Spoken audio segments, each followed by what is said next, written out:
Welcome back, everybody. I'm Nick930, and today, in light of yet another Toy Story film being released, I wanted to share with you the complete history of another franchise about toys that seems to have disappeared from the gaming industry as of late. A franchise that used to be inescapable. This is the history of the Army Men franchise.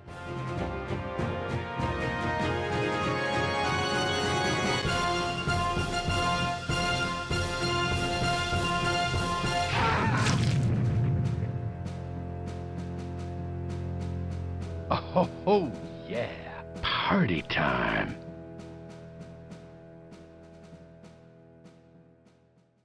For years, I've explored some of the biggest franchises in video game history on this channel, and despite how different those series may seem on the surface, most of them did at least share one common thread.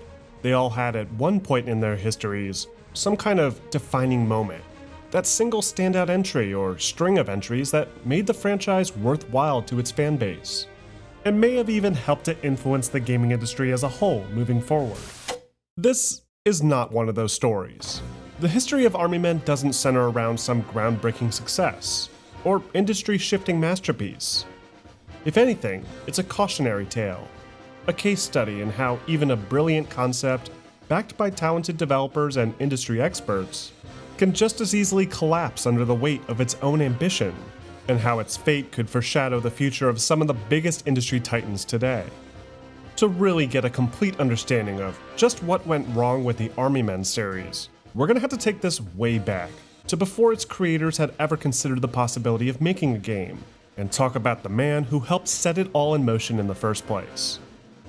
But before we jump into it, I do want to thank the folks over at the Video Game History Foundation, who've provided extensive research material to help put this project together. If you like this kind of content, and want to see more documentaries like this in the future from me, please subscribe to the channel, and set up those alerts so that you'll never miss a new documentary. I've been in production on several more documentaries at the moment that I plan on releasing throughout this year, so keep an eye out for updates on those. And if you'd like to support my work further, please consider becoming a member of my Patreon, which I provided a link for in the description below. The story of the Army Men franchise and its remarkably expansive catalog of games begins here, with an old piece of cardboard, a pair of dice, and a stack of NFL player cards from 1967. This is Stratomatic, a tabletop football game that lets players simulate matchups using statistics and probability. It might not look like much today, but for 13-year-old Trip Hawkins, this game was a daily ritual and occupied almost all of his after-school time in the late 1960s. He was engrossed by how well all those numbers lined up, and how something as seemingly complex as the NFL could be broken down, calculated, and, at least numerically, simulated. In fact, he was so engrossed in it that he felt that he could create and distribute his very own, and built a knockoff version of the game a few years later, even taking out ads in NFL game programs to help promote it. But to his dismay, there was little interest in his game, as few teenagers wanted to sit around and do the math by hand just to see the outcome of a made-up football game. Undeterred by this early failure, Hawkins sought to solve this problem with the emerging computer industry, and created his own major in strategy and applied game theory at Harvard University in 1972. It was during this time that he managed to successfully run a fictional NFL simulation of a room-sized PDP-11 campus computer, even accurately predicting the winner of the 1974 Super Bowl. An achievement that would eventually lead to Hawkins scoring a job at Apple Computers, making millions in stock options, and then leaving to form his own software company, Electronic Arts, in 1984. It was with this up-and-coming publishing house that Hawkins would finally be able to realize his dream, and pitched his real-time football simulation video game idea to legendary Pro Football Hall of Fame coach John Madden. After Madden agreed to sign on with EA, the very first Madden football game was released to lukewarm success on the Apple II. You'll recall from my previous Prince of Persia documentary that the Apple II's audience was limited, and Hawkins knew this. So he actively looked for ways to expand the Madden property into the growing home video game console space. But publishing a game on someone else's hardware came with a big caveat. Major companies like Nintendo and Sega ate into those profits significantly with what Hawkins felt were draconian licensing agreement policies, something that he refused to have happen with the property as potentially valuable as Madden. So he had a team of engineers work on reverse engineering the then new Sega Genesis, and built a fully functional version of Madden for the platform. Sega, seeing this as a major threat to their business strategy, agreed to a much more generous licensing deal that would lower the fee considerably, the result of which helped catapult EA's market cap into the billions. It was a major step for the emerging publisher, and Madden's debut on the Sega Genesis was hugely successful as a result. But even still, Hawkins wasn't completely satisfied. He knew that the real winners in those early days of the video game industry weren't the game makers, but the console makers. And so he wanted EA to build their own console platform. A console more powerful than anything else on the market. One that would break through to the third dimension. In enter Dave Needle and RJ Michael, two hardware engineers that had worked on both the Amiga and Atari Lynx systems, who one night, on a loose napkin at a restaurant, drew out a prototype for a new 3D-driven console, using a then unusual 32-bit cell engine architecture. Hawkins, having over a decade's worth of experience in marketing and competitive strategy, agreed to collaborate with the pair, and the trio established a new hardware venture that would later be known as the 3DO.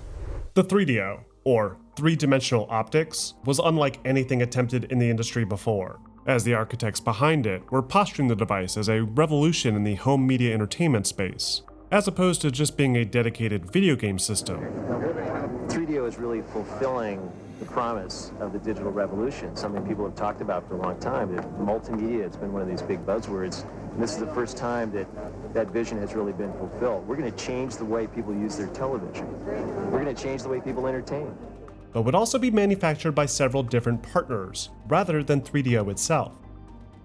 This way, the 3DO company would be able to earn royalties for both games and consoles sold, without having to worry about distribution or manufacturing costs.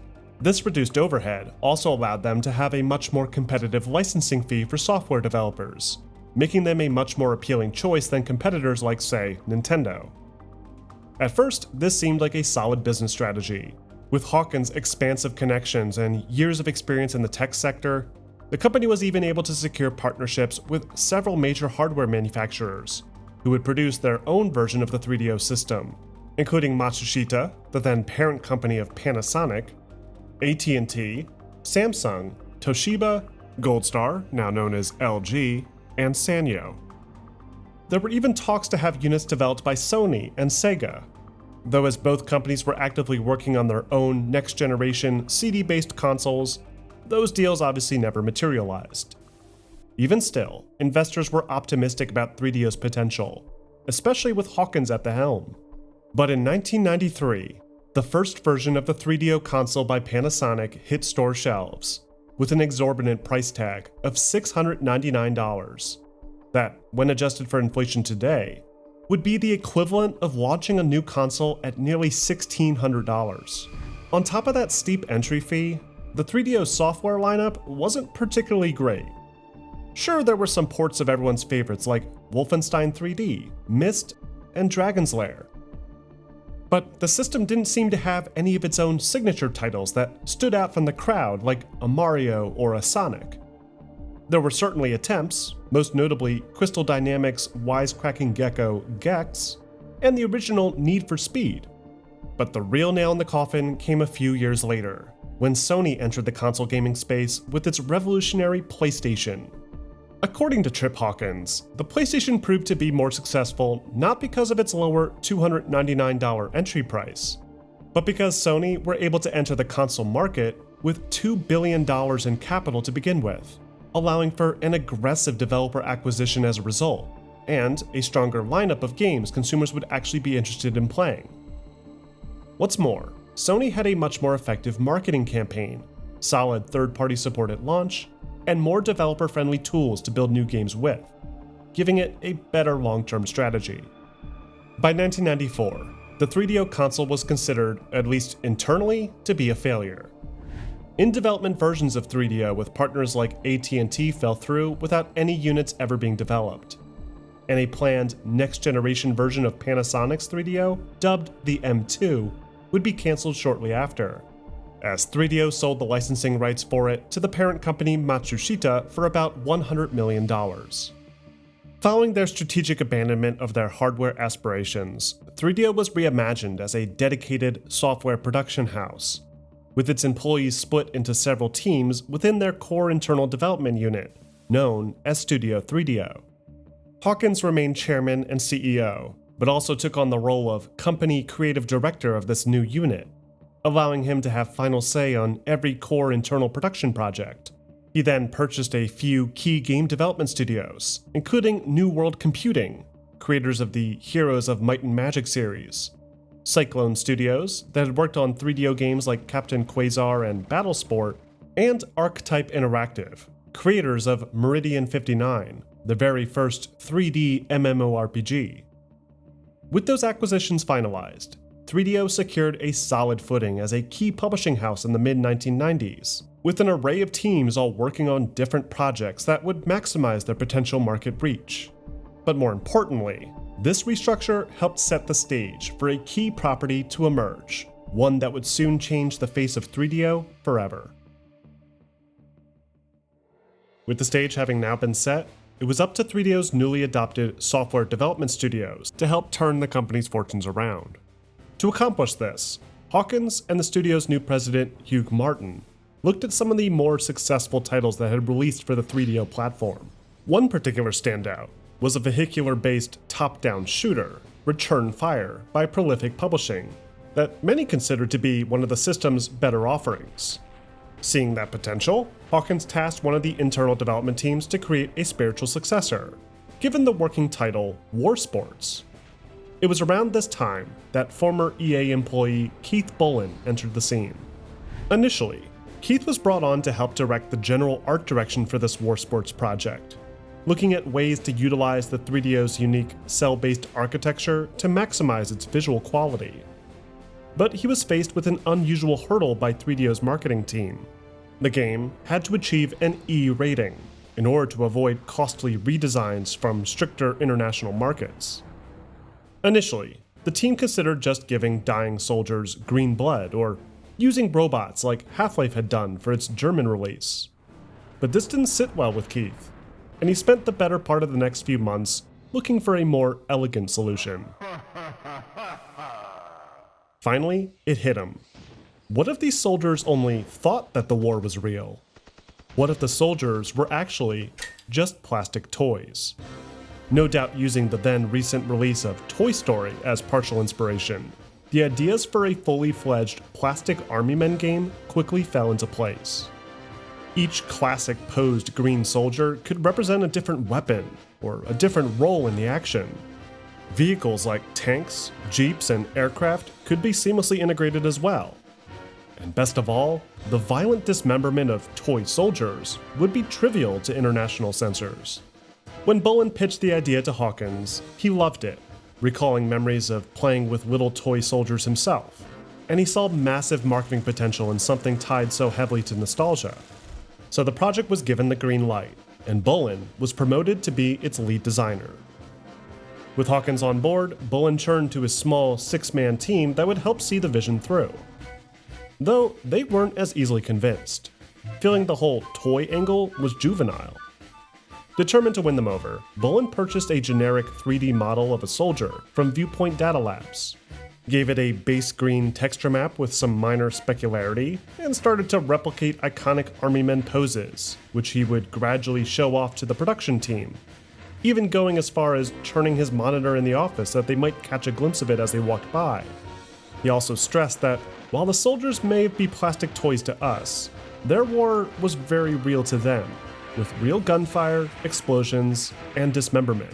A kind of hyper-violent, almost satirical aesthetic that would set it apart from the likes of something like, say, Toy Story. This helped to greatly ease concerns among staff members, and full production proceeded forward. Before long, the team started to piece together early concept work for the game, designing level environments on paper and workshopping gameplay directions that would best suit the toy soldiers. Early on, the team considered making it into a real-time strategy game, with various classic army men poses serving as specific unit types that could be called upon and ordered to attack enemy positions. But the concept did gradually shift into being more interactive, using games like Ikari Warrior and No Remorse as major sources of inspiration. The next challenge was trying to create a visually appealing experience within the project's tight budget constraints. Production for the game technically began before the M2 had officially been cancelled, so they wouldn't have access to any of that 100 mil that would eventually be in 3DO's war chest. They also considered the M2 to be the core target platform, and so technical considerations had to be made for that as well. So they decided to make liberal use of the 3D model that Bolin had purchased, posing him into all the necessary animation frames that would be needed to develop sprite sheets for all the soldiers on screen, just with a lower poly count and reduced color palette to help fit within those hardware limitations. Once the omnidirectional animations had been finalized, the art team then hand-painted a series of digital terrain tiles in 3D Studio Max that could later be stitched together at a 45-degree fixed isometric view angle using a proprietary editing tool. Once the baseline maps were assembled, they were populated with static sprites to represent things like buildings, rocks, trees, and fortifications, along with a set of different damage states for each of them to simulate destruction. In fact, to better understand how their plastic soldiers would look when blown apart, the team even strapped some light explosives to real plastic army men in the parking lot. They then recorded the results and used it as the basis for the over-the-top violence and satirical tone featured throughout the game itself. While all the gameplay assets were being created, the marketing team utilized that same 3D model extensively to create promotional images and renders for the final box art, with the shiny plastic being featured as prominently as possible over the backdrop of intense, gritty war scenarios, and then coupled that with the iconic slogan, "Real Combat, Plastic Men." Then, after nearly 2 years of development, 20 developers, and roughly $1.5 million in development and marketing cost, 3DO released their first of many Army Men games, exclusively for the PC in April of 1998. The original Army Men takes place in a fictionalized world that mirrors our own, with deserts, forests, oceans, and the constant threat of war lingering in the air. The narrative kicks off with a parody of classic World War II newsreels that establishes the overarching conflict. The evil Tan Republic, led by a yet-to-be-named tyrannical Tan commander, has initiated a multi-directional attack on the Green Nation, with the aim of complete world domination. The player assumes the role of a lone green soldier, the Sarge, whose only defining characteristic is that he often throws out some cool one-liners when he picks up something useful. Ah, that'll take the sting off it. Throughout the game, players navigate Sarge through a variety of environments, starting with a series of desert canyons and towns, followed by the snowy alpine forests, and ending with the foreboding swamps in a New Orleans-inspired bayou. The overarching goal is to locate 3 pieces to a mysterious Tan-controlled superweapon that, unbeknownst to these plastic men, are in reality 3 Tinker Toy pieces that both figuratively and by the end literally break the 4th wall. But more on that later. The important takeaway from this original Army Men game is in how its thematic elements are portrayed. To these little plastic men, the war they take part in is very much real. The violence, the weapons, and the sheer brutality of their world helps to drive this point home. Soldiers are regularly blown to pieces, crushed, torn apart, and even painfully melted into a puddle. They appear to know nothing else but this constant state of warfare, which would be depressing if it wasn't so comically absurd. And it's this over-the-top violence and satirical tone that really helps to solidify the Army Men game formula in this early stage, and serves as the fundamental thematic backbone for most of the titles moving forward. Army Men is presented as a real-time tactical shooter game, displayed from a fixed isometric camera position. Players control Sarge's position in the world using the arrow keys on the keyboard, while controlling his direction and aim using the mouse cursor position relative to the center of the screen. Additional controls like the ability to slow walk, crouch, drop into a prone stance, and even roll to the left or right offer some extra maneuverability that becomes crucial when facing off against the Tan menace. Each mission requires players accomplish a set of objectives, usually securing a specific grid coordinate, escorting allies, or locating crucial evidence leading to the location of one of the 3 mysterious artifacts. If the player is killed in combat, or a key objective is compromised, then they're immediately given a game over screen and forced to restart the current mission, which, given the unforgiving nature of the combat and the somewhat trial and error feel of many mission objectives, can make Army Men a surprisingly challenging experience. Sarge is dead. Enemies, for example, take multiple direct hits to defeat, while dishing out a good amount of damage of their own. So dealing with multiple targets at once is often fatal. For this reason, the environment plays a big role in these engagements, as players can use objects for cover, minimizing the damage taken greatly. It's a bit inconsistent, with Sarge sometimes incapable of shooting over some obstacles while enemies seem to have no problem doing so from the opposite position. And certain weapons, namely explosives, can penetrate clean through the cover, though it does at least offer some protection, and is essential in minimizing damage throughout the game. Another interesting aspect of the original Army Men is just how much destruction comes into play.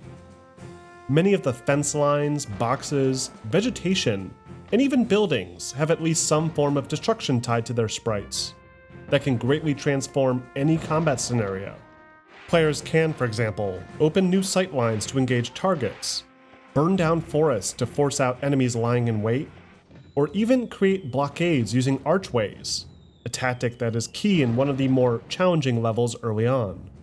Hidden throughout these environments are a number of items and weapon pickups that can greatly change the tide of battle. By default, Sarge is equipped with his trusty M16 rifle that's fired by pressing and releasing the mouse button, one shot at a time. This method of firing makes the M16 a slow, but relatively precise weapon, effective for dealing with most of the tan infantry. But on occasion, players may find an auto rifle upgrade box that modifies the default M16 to fire automatically, without the need to repeatedly press and release the mouse button. To help flush out enemies behind cover, players can make use of thrown weapons like grenades, that can be lobbed a short distance over most environmental cover, and will detonate on impact, instantly killing anyone in range. Mortars can similarly be used to launch high explosive shells at even greater distances, and are arguably one of the most effective weapons in the game, as it can be used to target dangerous strongpoints and heavy armor before they detect the player. Alternatively, players can also make use of the bazooka, that serves as both a heavy anti-tank weapon, but also as a sort of makeshift long-range sniper in the game, as it can be fired a much greater distance than any other weapon. Though of course, one of Army Men's most iconic weapons is the flamethrower. The flamethrower is one of the series' most powerful tools in dealing with enemies at close range, as it doesn't just kill the enemy quickly, but literally melts them into a pool of plastic. While these weapons of war are of course extremely useful in taking down enemies, players need to also carefully balance these with important tools as well, like portable health packs that can be used to heal Sarge at any time, or the Minesweeper that could be equipped to locate invisible mines in the ground, often at specific locations in the world. Explosive charges can also be carried, and are often necessary to destroy objective targets like bridges, buildings, or other enemy assets. To balance all this powerful hardware, Army Men limit Sarge to only his rifle, one optional gadget, and one optional special item, effectively forcing players to choose which items to bring with them and which to leave behind. This creates an interesting dynamic, where certain scenarios may require different approaches, ultimately making weapon selection a key part of the game's core loop. In addition to these items, Sarge can also find and request various forms of air support. These include a recon plane flyover, revealing targets on screen normally obscured by the fog of war, paratrooper reinforcements that will drop a squad of green allies that can be directly ordered to follow, attack, or defend. And best of all, the airstrike, that can be dropped anywhere that the player wants, instantly killing anyone within that blast radius. If that wasn't enough, Sarge can also pilot a few different vehicles during the campaign to help defeat the tan invaders. This includes jeeps, half-tracks, cargo trucks, and of course, tanks, that not only can fire deadly explosive shells at range, but can also be used as a powerful battering ram to crush enemy infantry. The Tan forces, on the other hand, are somewhat evenly matched in this area. They too utilized rifles, grenades, mortars, bazookas, flamethrowers, and vehicles. In fact, the enemy AI, especially Tan tanks, are unreasonably aggressive at times, making missions featuring them significantly more difficult than others, requiring extremely careful planning to avoid being crushed into plastic pieces. Bazookas are almost ineffective against them, simply because the time it takes to fire enough shots to destroy a tank isn't enough to counter their ramming speed. Though carefully placed groups of mines, mortars, and airstrikes will often make short work of enemy tanks, making these items even more critical in many situations. Altogether, the original Army Men campaign is pretty ambitious given the time it was released, with a decent-sized arsenal, vehicles, and challenging scenarios to keep players invested from start to finish.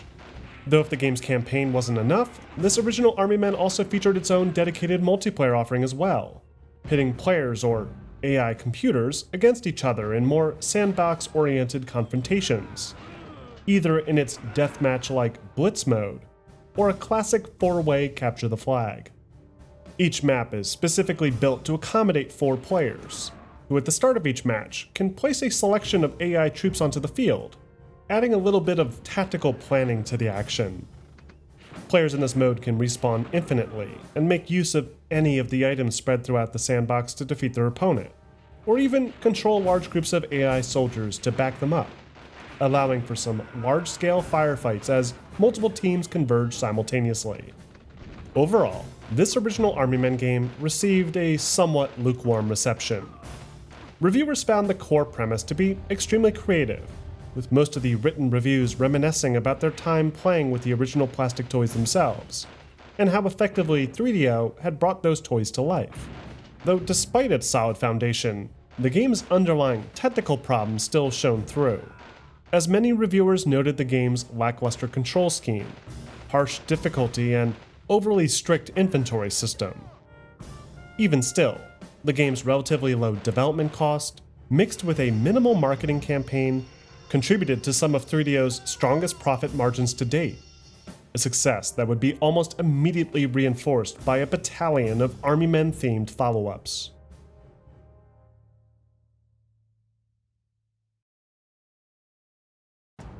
Before the original game had even hit store shelves, 3DO were already determined that the concept of the Army Men franchise had gigantic potential for the future of the company, and sought ways to rapidly expand their efforts involving it.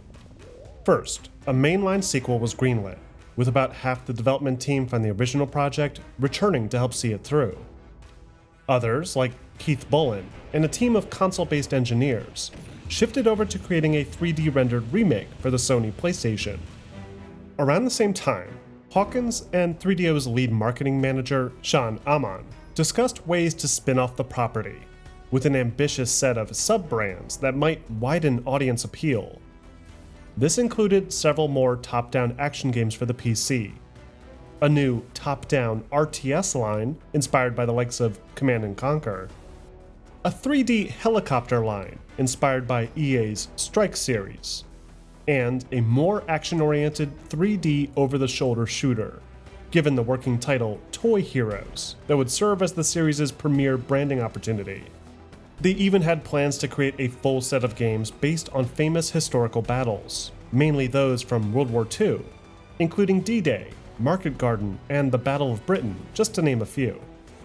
As this new multi-tiered plan of attack was being ironed out, the development team responsible for the next PC-based entry were quick to iterate on their top-down real-time tactic formula, all while addressing the exciting cliffhanger established at the end of the original game. They also took a wildly different approach to the game's artistic direction, drifting slightly away from the more gritty, realistic tone of the original in favor of a more playful, toy-centric style that would later become the series' signature aesthetic. Because of this, environments required a more unique touch than the original, with new real-world locations requiring more specific 3D pre-rendered backdrops, configured prior to importing them into the game engine. Whereas before, they could easily piece together the tiles one piece at a time to generate a large assortment of more natural-looking spaces. Traditional environments were still built for Army Men 2 as well, using similar techniques to the first game, but the real-world levels in particular were given an extra bit of love, as artists felt that they could really play with this idea, incorporating fun Easter eggs and interactive elements to help establish the series' more playful tone even in this early phase. Additionally, new gameplay mechanics were programmed in, specifically to address complaints regarding the original game's inventory restriction and lack of AI unit control. Though despite these few quality of life improvements and artistic changes, Army Men 2 was given significantly less time to develop than its predecessor, and went gold only 10 months later, releasing for Windows in March of 1999. Army Men 2 kicks off immediately following the original game, with Sarge having successfully combined the 3 keys to unlock a portal to a strange new world, the real world, more specifically, an unknown person's kitchen countertop in a generic-looking suburban home. Shortly after discovering this bizarre alternate dimension, the Tan Army arrives on the scene, with their ruthless leader, now given the name General Plastro, eager to claim this new territory for the Tan Republic. But Plastro is betrayed, as one of his own, a Major Mylar, destroys the portal behind him, trapping the Tan Expeditionary Forces and subsequently Sarge and company in this strange new land. Fortunately for Sarge, that wasn't the only portal, and after re-establishing communication with HQ, the Green Nation coordinate a counterattack against both Plastro's forces in the real world and the traitorous Major Mylar back in the Army Men world. The story is significantly more ambitious than the original, as it not just adds more urgency with its various twists and turns, but also seems to be more comfortable with its own silly premise, mixing the brutal, war-torn reality of the Army Men's world with the obvious reality that these are just toys and vulnerable to all the same hazards that a toy would be. Like the first game, Army Men 2 features a variety of locations to fight across, including more desert-based locations, a set of classic River Valley-themed levels, and a new tropical theme. But the real standouts in Army Men 2 are, of course, the real-world locations, where players battle across oversized kitchen countertops, a hobbyist desktop, the front yard, and a kid's bedroom floor littered with toys, books, and other oversized obstacles. To help traverse the game's more diverse set of biomes and obstacles, Army Men 2 makes a few noteworthy changes to its real-time tactical gameplay. The most noticeable change right out the gate is the reimagined crosshair, that instead of being limited to a small controllable target around Sarge, now follows the approximate position of the mouse cursor on the screen, making it a little bit easier to aim. Grenades and mortars no longer require players to stop a moving trajectory marker like before, making explosive-based attacks a more reliable tactic. But quite possibly the biggest improvement is the ability to direct AI squad mates in larger formations, upping the total squad size from 3 all the way up to 12, with a more cleanly presented UI display showing the health of individual soldiers, their weapon, and also their rank that will improve the longer the soldiers kept alive. Sarge's inventory has seen a change too, with a max carry capacity of 5 different items, not including the rifle that occupies its own inventory square. This means Sarge can bring with him multiple secondary weapons like the bazooka, flamethrower, or the new sniper rifle.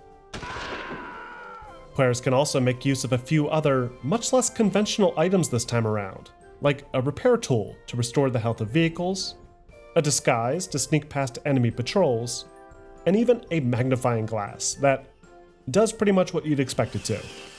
Air support items have been reimagined as well, and now occupy a standard item slot instead of being in their own designated category.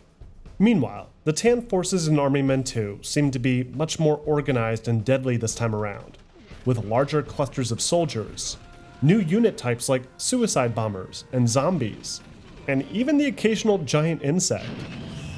Tanks are fortunately not nearly as problematic, as their AI has been toned down to be less aggressive.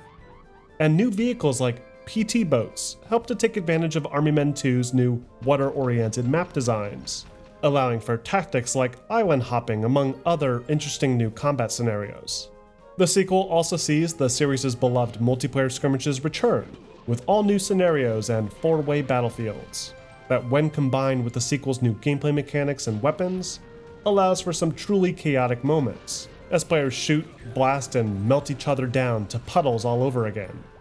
Altogether, Army Men 2 is a solid package, building off of what was established with the original '98 game, but with a more playful artistic direction, fully embracing its unique toy warfare aesthetic. However, despite various improvements, Army Men 2 critically still fell short. Reviews from outlets like GameSpot noted that while new weapons, gadgets, and locations were fun additions, core problems like repetitive mission structure, AI pathfinding, and shortcomings with the graphical design were still present. Even the musical score, that relied on some royalty-free classic music, was criticized, as it seemed to suit some levels while feeling misplaced in others. The included multiplayer was also knocked, as it failed to fully utilize Army Men 2's biggest selling point, those real-world locations, limiting players to more generic locations just like the original. Though despite its faults, Army Men 2 is considered one of the series' most beloved entries, balancing its morbid violence with its comical absurdity in a way that resonated well with the series' fledgling fanbase. More importantly, it was the beginning of 3DO's hyper-aggressive push for multiple low-budget releases for the property, generating a solid stream of revenue while keeping production costs low, a method that, at the time, appeared to be effective. With the Army Men franchise now blossoming multi-directionally across several platforms, the development team for the third PC-centric entry saw significant turnover, with only a handful of the previous team signing on for the next installment. Only this time, the team weren't given 10 months. They were given a little under 6. And with 3DO's ambition leaning more towards the much larger market share on the console space, budgetary restrictions reared their head all throughout, forcing the development team for the third PC Army Men game to tamper down their ambitions. So naturally, the team decided to introduce an alien invasion to the formula, adding space-based warfare to the mix, alongside more real-world oversized locales and classic Army Men battlegrounds. New 3D characters were molded from those original 3D Army Men models, including an interplanetary female character, and a new faction of evil aliens, with varying color palettes and sizes to make up for their limited design variety. New space-based environments and object models were sculpted in much the same way as before, but with a somewhat retro-futuristic touch to evoke that nostalgic Jetsons-like space serial feel, tying in nicely to the more goofy nature of their now better established Army Men aesthetic. The team even made some minor adjustments to the game logic, allowing players to finally control various AI units directly, as opposed to having to rely on the inconsistent move orders from before. The result of these efforts was the late 1999 PC game Army Men Toys in Space, which released an incredible 7 months after its predecessor. Toys in Space mostly ignores the cliffhanger established at the end of Army Men 2, making it almost more of an unofficial sequel to the saga. The game kicks off with an alien UFO curiously deciding to land in the same backyard of the house that the plastic green and tan army had been fighting over. Desperate to win the war, the tan forces align with these new alien invaders, and launch a massive assault on the newly established green capital in the upstairs bedroom, with a large orange alien creature leading the charge. The player once again assumes the role of Sarge, and is tasked with investigating this new threat, and putting a stop to the Tan Army's efforts once and for all. Though he's aided by a new ally in his fight, Tina Tomorrow, a light blue plastic space soldier who herself has been locked in an eternal war with her orange alien nemesis. Aside from some brief text dialogue exchanges and FMV sequences, there's really not much of a story beyond that basic setup, though there's arguably not much more that needs to be said. The game's story does a decent enough job setting up the scenario, and the rest of the game just plays with that idea, with a strong set of scenarios and mission objectives based around more real-world oversized locations, and now some space-themed areas. The alien enemies do add an interesting twist to the combat, as they require a lot more hits to defeat, but otherwise, Toys in Space feels more like a big expansion pack for Army Men 2, rather than its own standalone experience. Many of the core mechanics remain either identical or similar enough to the previous game, with a familiar UI setup, control scheme, and arsenal of classic weapons. though the player's rifle can now be upgraded much more extensively, transforming it from an M16 to LMG, chain gun, and ultimately a laser rifle, perfect for dealing with the increased strength of most of the game's infantry units. Air support items are also more prominently featured throughout this game, with things like helicopter strafing runs and napalm strikes being common pickups, along with some less conventional strike packages like bug spray to take out pesky ants, a giant fly swatter, a glue bottle to temporarily freeze enemies in place, or one of my favorites, this giant baseball. But Toys in Space's biggest change-up is undoubtedly that increased freedom of control for individual units. Unlike Army Men 1 and 2, where players solely controlled the Sarge, Toys in Space allows players to take direct control of individual units in the squad.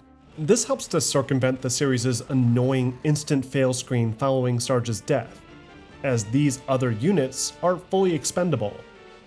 Players can even configure their squad freely by equipping these units with specific weapon pickups, better capturing the feeling of playing with a set of toy army men than any of those previous attempts.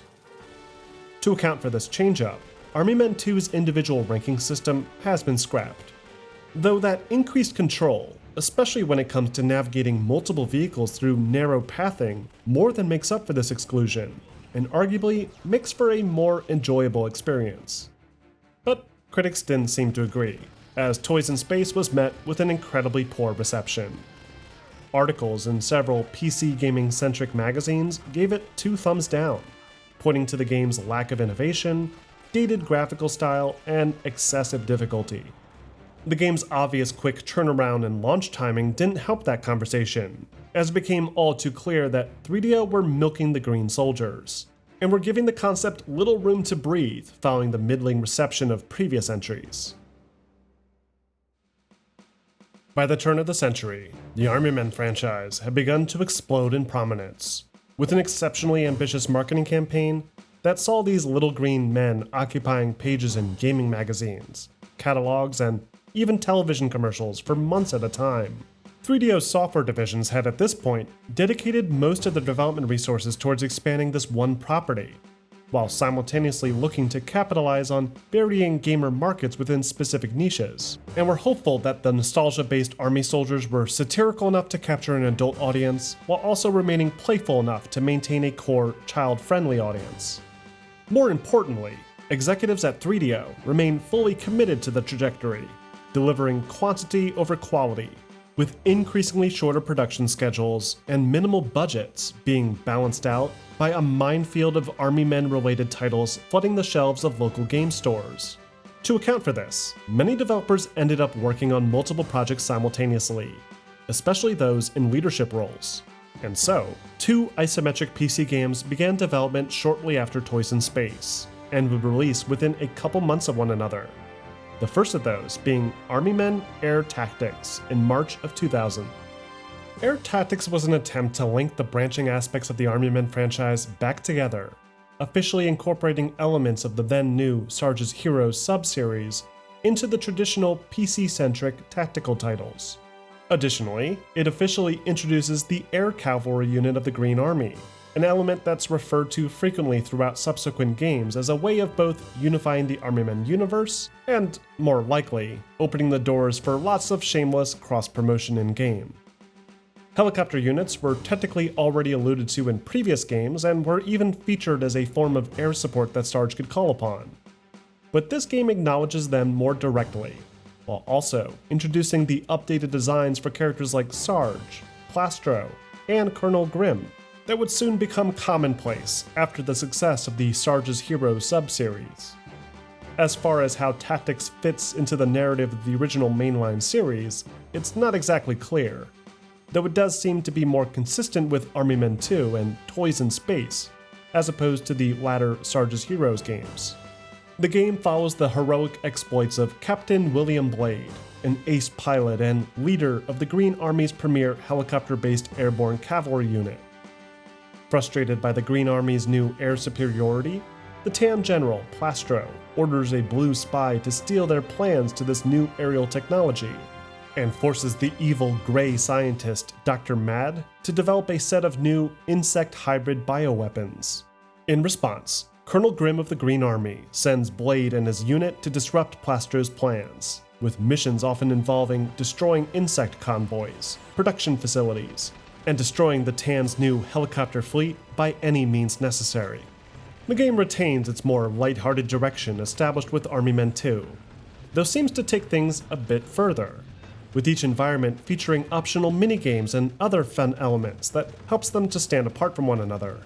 The locations aren't quite as unique as those that had come before it, recycling some concepts like the floor of a bathroom, the front lawn, and a bedroom, but still reimagining them to take advantage of the game's drastically different gameplay design. The overall artistic design and style remains intact as well, using omnidirectional sprites for player and enemy units over top of scanned and digitally painted environmental tiles to create these realistic-looking isometric game worlds to explore. But as players are now flying a helicopter, they can simply fly over these dense mazes of forest paths and cliff faces, requiring drastically different approaches to overall map balance. Even still, controls and the core combat mechanics do feel somewhat similar. Players still control their character or helicopter with the arrow keys, and control aim and rotation with a mouse cursor. But elevation is a new factor to consider, as different angles relative to the helicopter and a target's position can impact whether those shots connect. Other, more extreme elevation differences also come into play, especially in the oversized real-world environments, requiring players look for unique pathing opportunities to reach certain areas, often in unclear ways. While the player is airborne 100% of the time in air tactics, infantry getting stuck due to poor pathing remains a big problem here. In fact, it might be worse than ever with air tactics, as many objectives require players drop these rally point beacons to guide their soldiers, only for those soldiers to stack up and block routes entirely, with no ability to manually control individual soldiers like before to fix it. Other than that though, air tactics is an interesting addition to the PC-centric lineup. Players control various helicopters across 10 detailed game worlds and are regularly tasked with gunning down groups of Tan soldiers, tanks, convoys, and swarms of deadly insects. Each helicopter also comes equipped with its own winch system that players will need to make liberal use of to pick up items and to pick up other heavy objects in the environment as well, like baseballs or soda cans, that can then be dropped over top of enemy positions. Weapons range from a default forward-mounted machine gun that can be upgraded, to limited-use payloads like napalm, guided rockets, cluster bombs, depth charges, torpedoes, and the heat wave that can emit a powerful AoE around the player's helicopter, melting anyone in range. Like with previous games, the inventory slots are limited, meaning players need to choose between multiple items depending on the situation. But because these slots represent the helicopter's overall cargo capacity, players need also consider leaving space for any passengers that they might need to take on, especially if objectives require rapid deployment of troops to specific areas.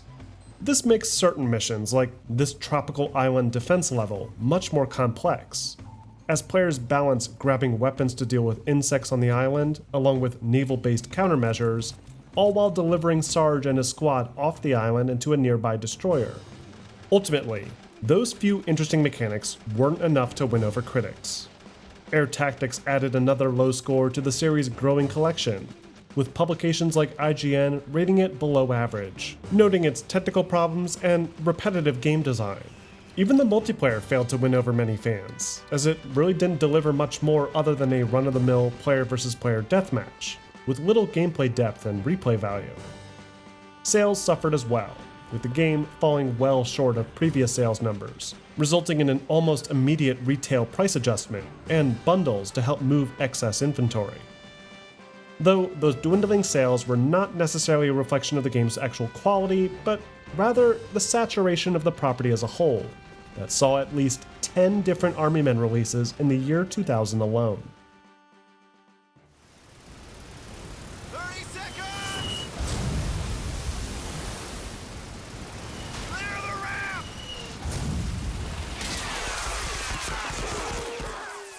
Thanks to the success of Spielberg's Saving Private Ryan and the efforts of his newly created game development studio, DreamWorks Interactive, the World War II shooter had quickly risen to prominence in the late 90s and early 2000s gaming space, with the historical setting offering a slight cushion from criticism regarding the medium's depiction of violence. Army Men toys, having been based on historical wars like World War II in the first place, were a natural fit for the setting, and concepts for a World War-themed entry to the Army Men series quickly took shape following the success of the first PlayStation title. More importantly, the World War setting would help to more directly differentiate Boland's more realistic, satirical Army Men titles from the more lighthearted, character-driven titles that were being developed next door. So, to accompany the PlayStation's planned Army Men World War installment, 3DO's PC-centric division took on a similar project, and even coordinated with Keith Boland's PlayStation team to help add some artistic cohesion between the projects. Like with Toys in Space, development for this World War real-time tactics game only took a few months to piece together, with some of the pre-production and planning overlapping with that prior project, and simultaneous development for Air Tactics. Though this project had at least twice the number of developers than either previous PC entry, possibly to stem the drop in quality that had accompanied the expedited development timeline of recent titles. Unfortunately, this did little to improve morale or improve the overall gameplay logic, and the resulting game, Army Men World War, released in May of 2000, less than 2 months after Air Tactics. Army Men World War is the first PC entry to not continue the core storyline from the original games. It instead focuses solely on the plastic world, or the world of the Army Men, and seems to follow a fictionalized interpretation of the Allies' European campaign during World War II. The game begins with a massive D-Day-style seaborne invasion of Tan-occupied territory, with green soldiers being torn apart on the beaches by machine gun fire, artillery shelling, and anti-aircraft cannons. After establishing a beachhead, the Green Nation steadily pushed the enemy back with a multi-phased operation, escorting tank columns, disrupting Tan supply depots, and rescuing POWs from prison camps, before ultimately laying siege to the Tan capital.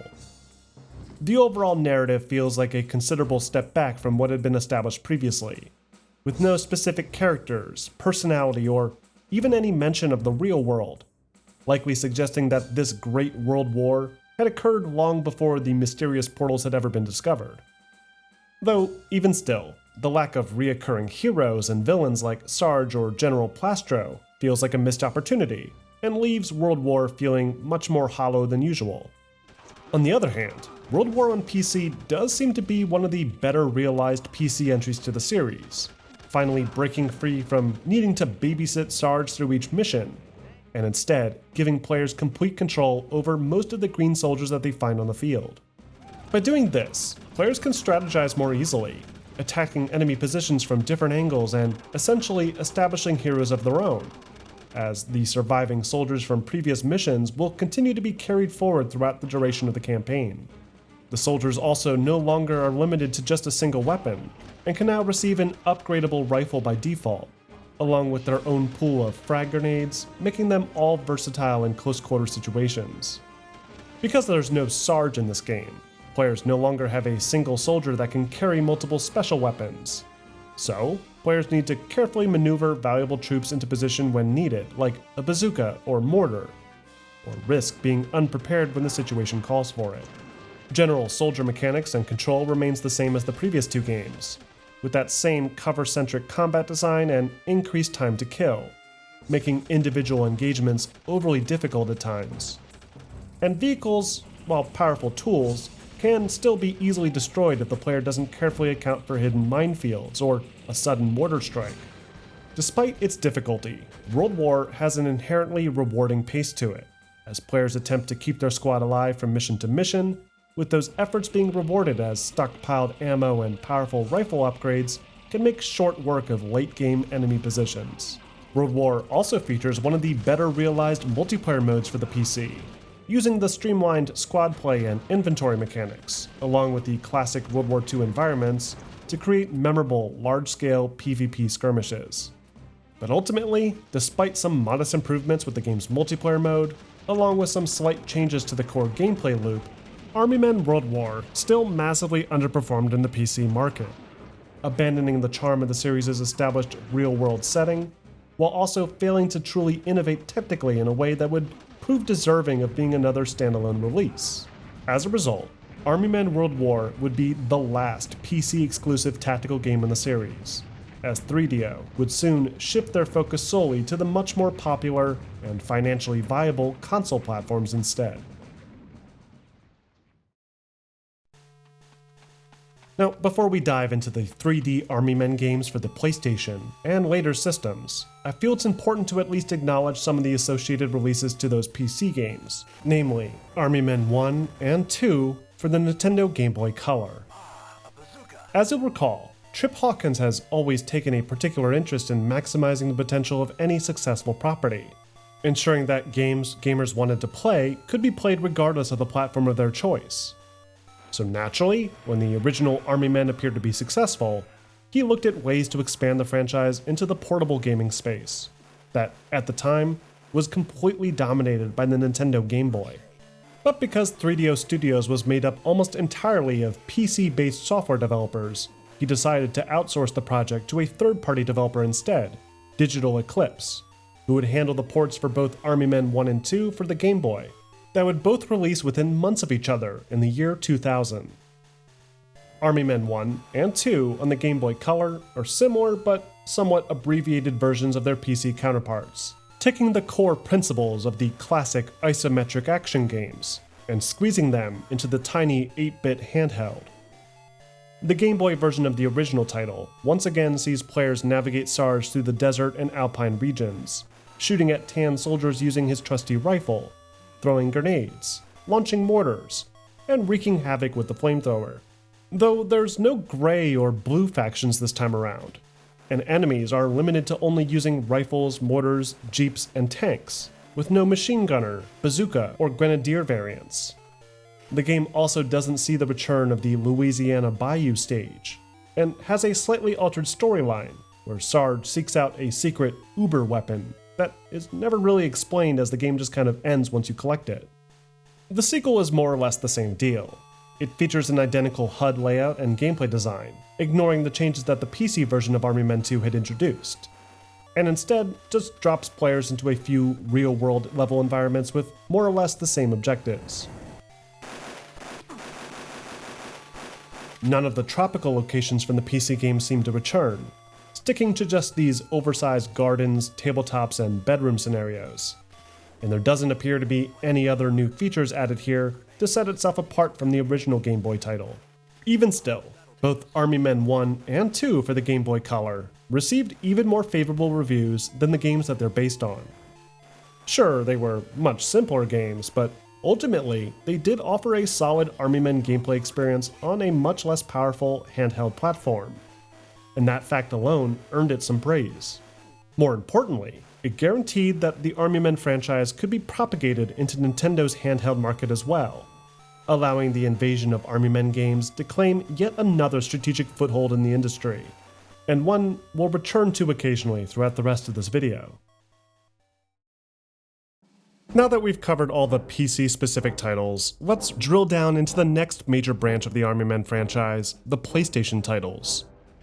This is where things get to be a bit more complex, as the PlayStation games branch themselves into their own sub-games within the Army Men property, which is consistent with the company strategy discussed earlier between Hawkins and 3DO's lead marketing manager. The initial plan for the PlayStation debut of the series would be to simply create a direct port of the original PC Army Men game for the console platform, only with 3D rendered assets, as opposed to the sprite-based design of the original. To head this effort, Hawkins pinned original Army Men lead Keith Bullen to the task, who worked alongside a team of engineers to modify a 3D rendering engine from the newly acquired Cyclone Studios to be used for it, along with other 3D games in development at the studio. Once they had successfully rendered out Sarge and a scrollable 3D environment, the concept evolved further, positioning the camera behind the character, and in some early prototypes, even offering the ability to switch the game entirely to a first-person viewpoint, though this feature was inevitably scaled back into something simpler. Because of technical limitations that accompanied the new camera perspective, a few aspects of the original game were modified, with a reduction to the total number of units on screen, removal of things like air support functionality, and massively downplaying the whole squad management angle, turning the focus more squarely on direct combat engagements between the player and enemies. The new perspective also brought with it plenty of new challenges for the team to overcome: inconsistent player collision, warped textures, dizzying camera motion, and trying to squeeze all of Sarge's movement capabilities onto a PlayStation controller. All of this required constant tweaking to get right, or at least good enough.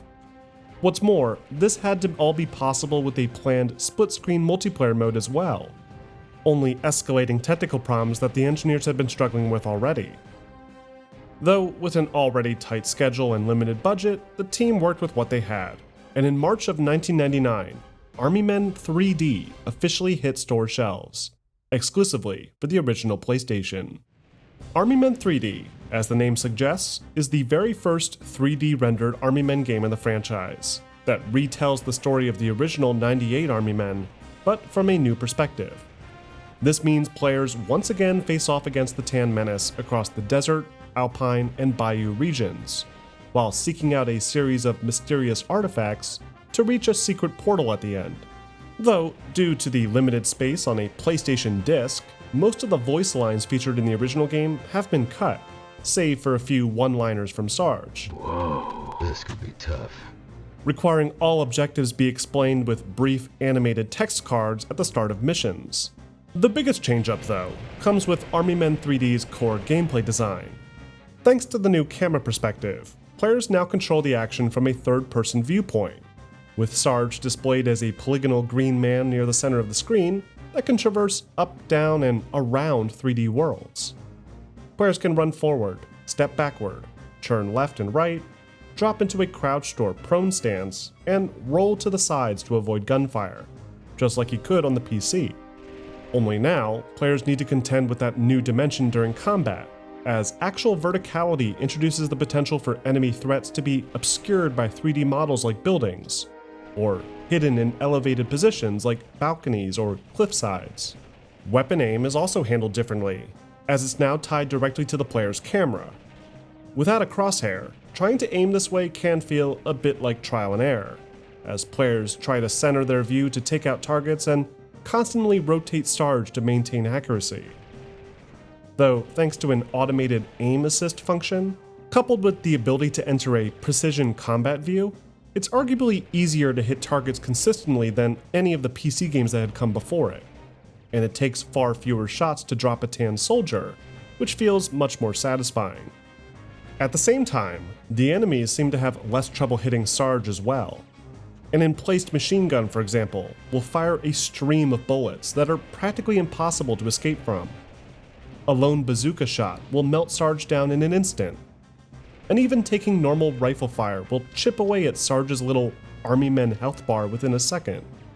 This makes using all the various weapons offered in the game even more crucial than before, as grenades, mortars, machine guns, and bazookas are all key in taking out dug-in enemy positions without putting Sarge into harm's way.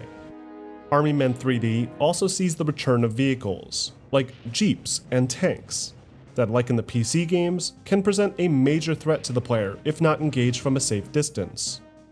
And without airstrike call-ins, players are forced to deal with these threats directly, usually using long-range mortars or bazookas, and rolling side to side to dodge incoming shells.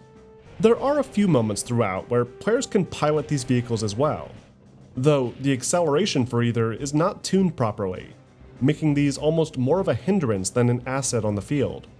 The tank controls are also extremely cumbersome, making it difficult to adjust the turret's aim and take out targets effectively, but running over soldiers is still satisfying enough.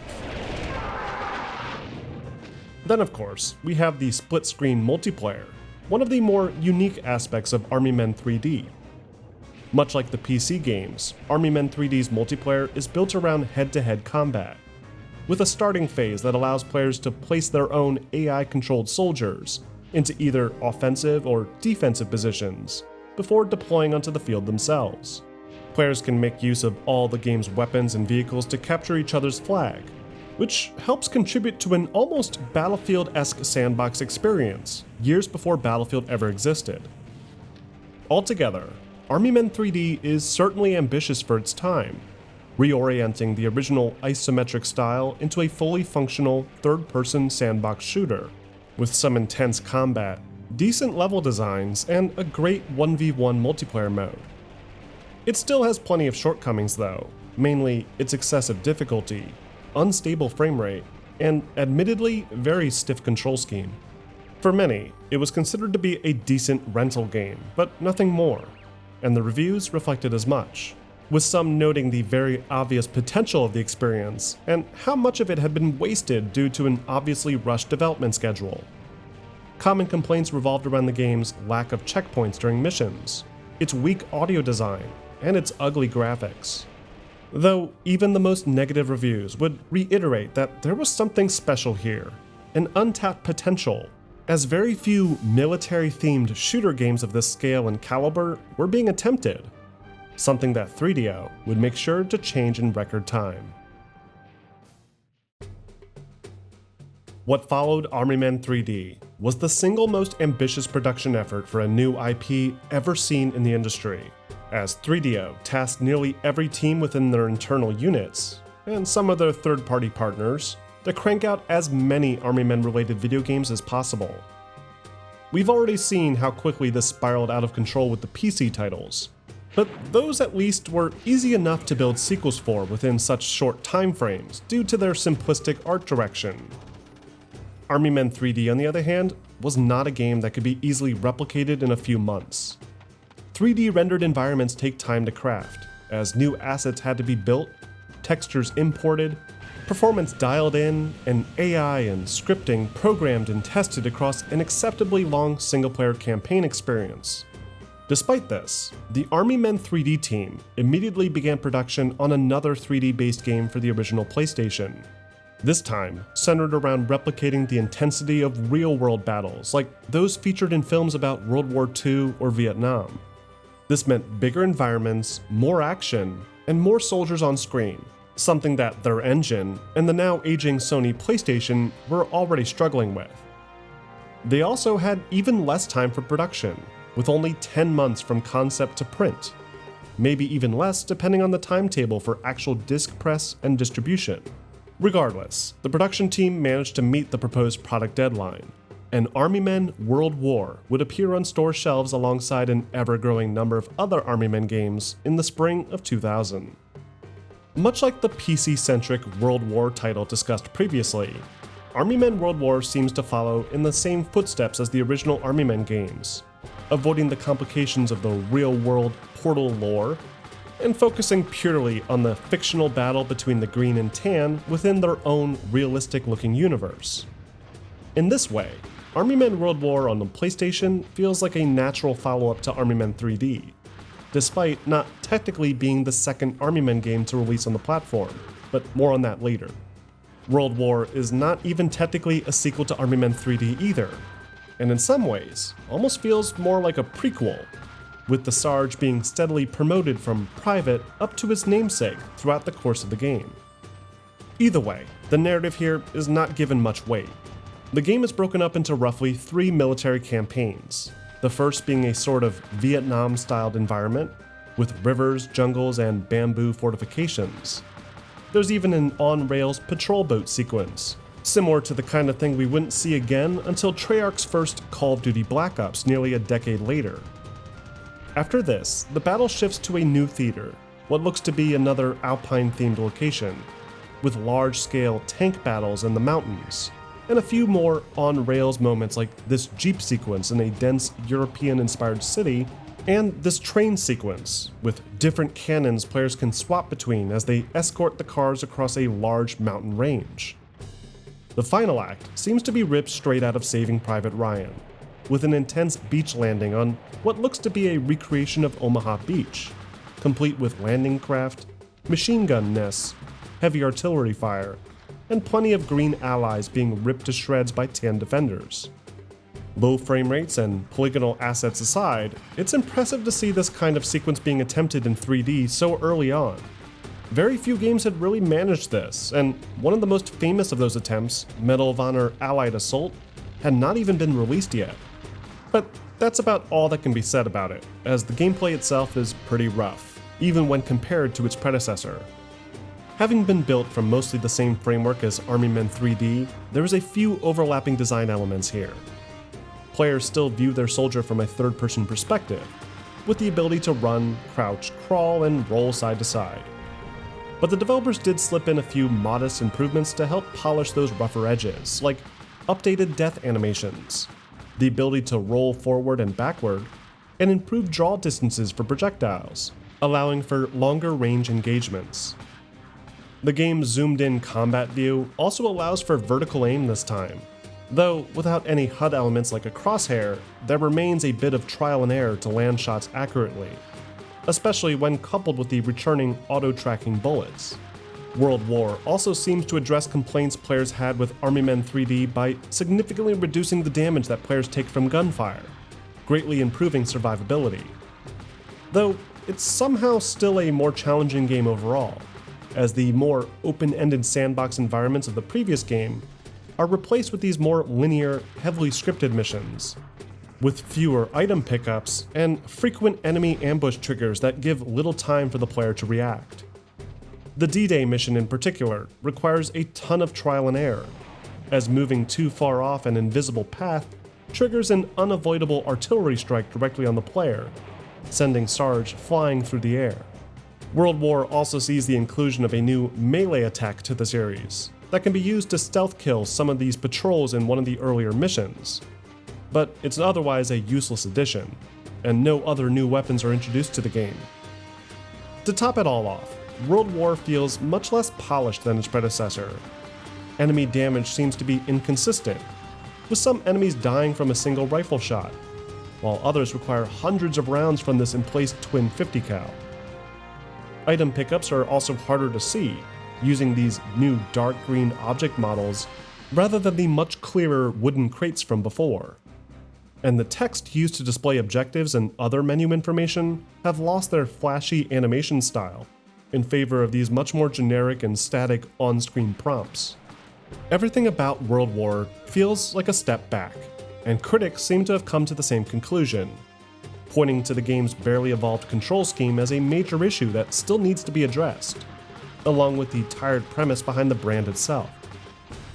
There was still at least a hint of hopefulness in some reviews, suggesting that some of the work here was salvageable, and praise was given to the game's slightly improved graphical effects, like the new explosions and environmental texture maps, along with the nice integration of the PlayStation's force feedback features.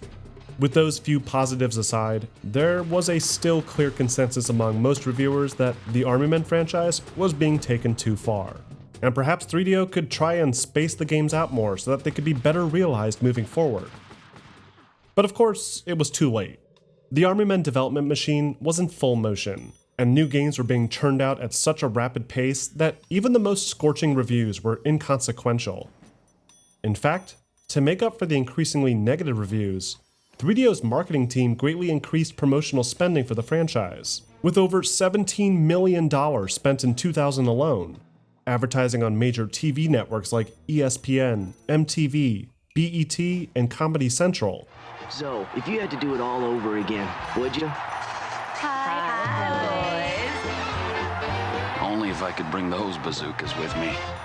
While this certainly helped get eyes on Sarge and the exploits of the Green Nation, gamers were beginning to catch on to 3DO's strategy, and sales would gradually begin to dip with subsequent entries moving forward. Before most players had even known Army Men World War had been released, Boland's team at 3DO had already moved on to the next installment for the sub-series, with an even shorter schedule for development than before. This project would take roughly 6 months to put together, possibly a little bit more assuming that production had started before the launch of the previous game. It too was built with the same proprietary 3D engine that they had worked with before, with even fewer updates to things like character models, animations, and textures. Though the development team did look at incorporating a few simple but crucial quality of life updates, mainly involving the 2D HUD elements. The game would also more strongly incentivize cover-based mechanics and squad play, in hopes of better realizing the military-themed fantasy of the series. Then, in the fall of 2000, only a few months after the last game, 3DO released their next 3D World War game, Land, Sea, and Air, again exclusive to the original PlayStation. Land, Sea, and Air continues the minor story arc from the previous game, with the Tan Army having launched a surprise attack on the Green Nation using their new air and naval-based units. The Green Nation responds in kind, opening new fronts of the war for the player to take part in. The campaign features a series of missions across multiple biomes again, mostly the Alpine region and a few more urban environments, and a return to the tropical Southeast Asian-inspired location from before. But there is a little bit more variety in the mission structure this time, leaning into its land, sea, and air angle. Players participate in several infantry-based combat scenarios in the Alpine jungle and dockyards, but also man heavy machine guns and cannons on a variety of vehicles throughout heavily scripted on-rails missions, including an aerial bomber plane, a rib boat, a tank, a jeep, and even the massive guns on this battleship. Land, Sea, and Air also sees yet another stealth-oriented mission mixed in, which seems to function much better than the one featured previously, with tighter enemy patrol pathing and more forgiving timing. As for the gameplay itself, Land, Sea, and Air features a pretty significant change from the previous game, with a much greater emphasis on using cover during infantry combat. This is put on full display right from the get-go, as friendly soldiers accompany you through the alpine forests of this opening level, taking cover behind downed trees and boulders, while engaging enemies that, similarly, will peek up and drop down behind cover, something that they didn't used to do as much before. This game also finally adds in a crosshair for the aiming mode, allowing for more precise targeting, even though the built-in auto-aim likes to curve bullets prematurely into cover at times. Land, Sea, and Air also introduces a new waypoint indicator into the HUD, helping to guide players towards objectives, even though the levels themselves are still overly linear just like the previous game. But again, the biggest change up with this game comes with the almost excessive inclusion of on-rails gunner sequences, where players man heavy weapons on vehicles in extremely scripted action set pieces. For anyone familiar with shooter games in the mid-2000s, this became all too common, especially for Medal of Honor and early Call of Duty, and were all too often some of the hardest missions to complete due to a lack of health regeneration and obnoxious trial and error. This has never been more true than with this game, as the first airborne bomber mission featured in the series is nearly impossible to complete, requiring players memorize not just where planes are coming in from, but the exact pixels on the screen to begin pre-firing to avoid taking any incoming fire.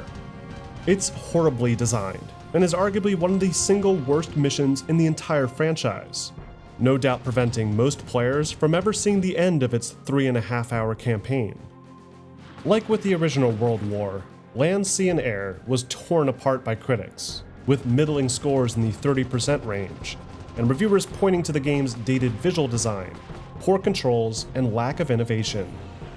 One uncredited reviewer at IGN even wrote that it seems like every few months a new Army Men game is spurted out by the 3DO development house and bounces into little Timmy's hands, where he eagerly spits out $50 to defile his PlayStation. Obviously, at this point, the series had fully worn out the tread on the tires. Reviewers were sick and tired of having to trudge through these campaigns every few months, and audiences were understandably beginning to be confused in the game aisle as to what was actually new, seeing a sea of rendered green soldiers on covers with nearly indistinguishable names and subtitles.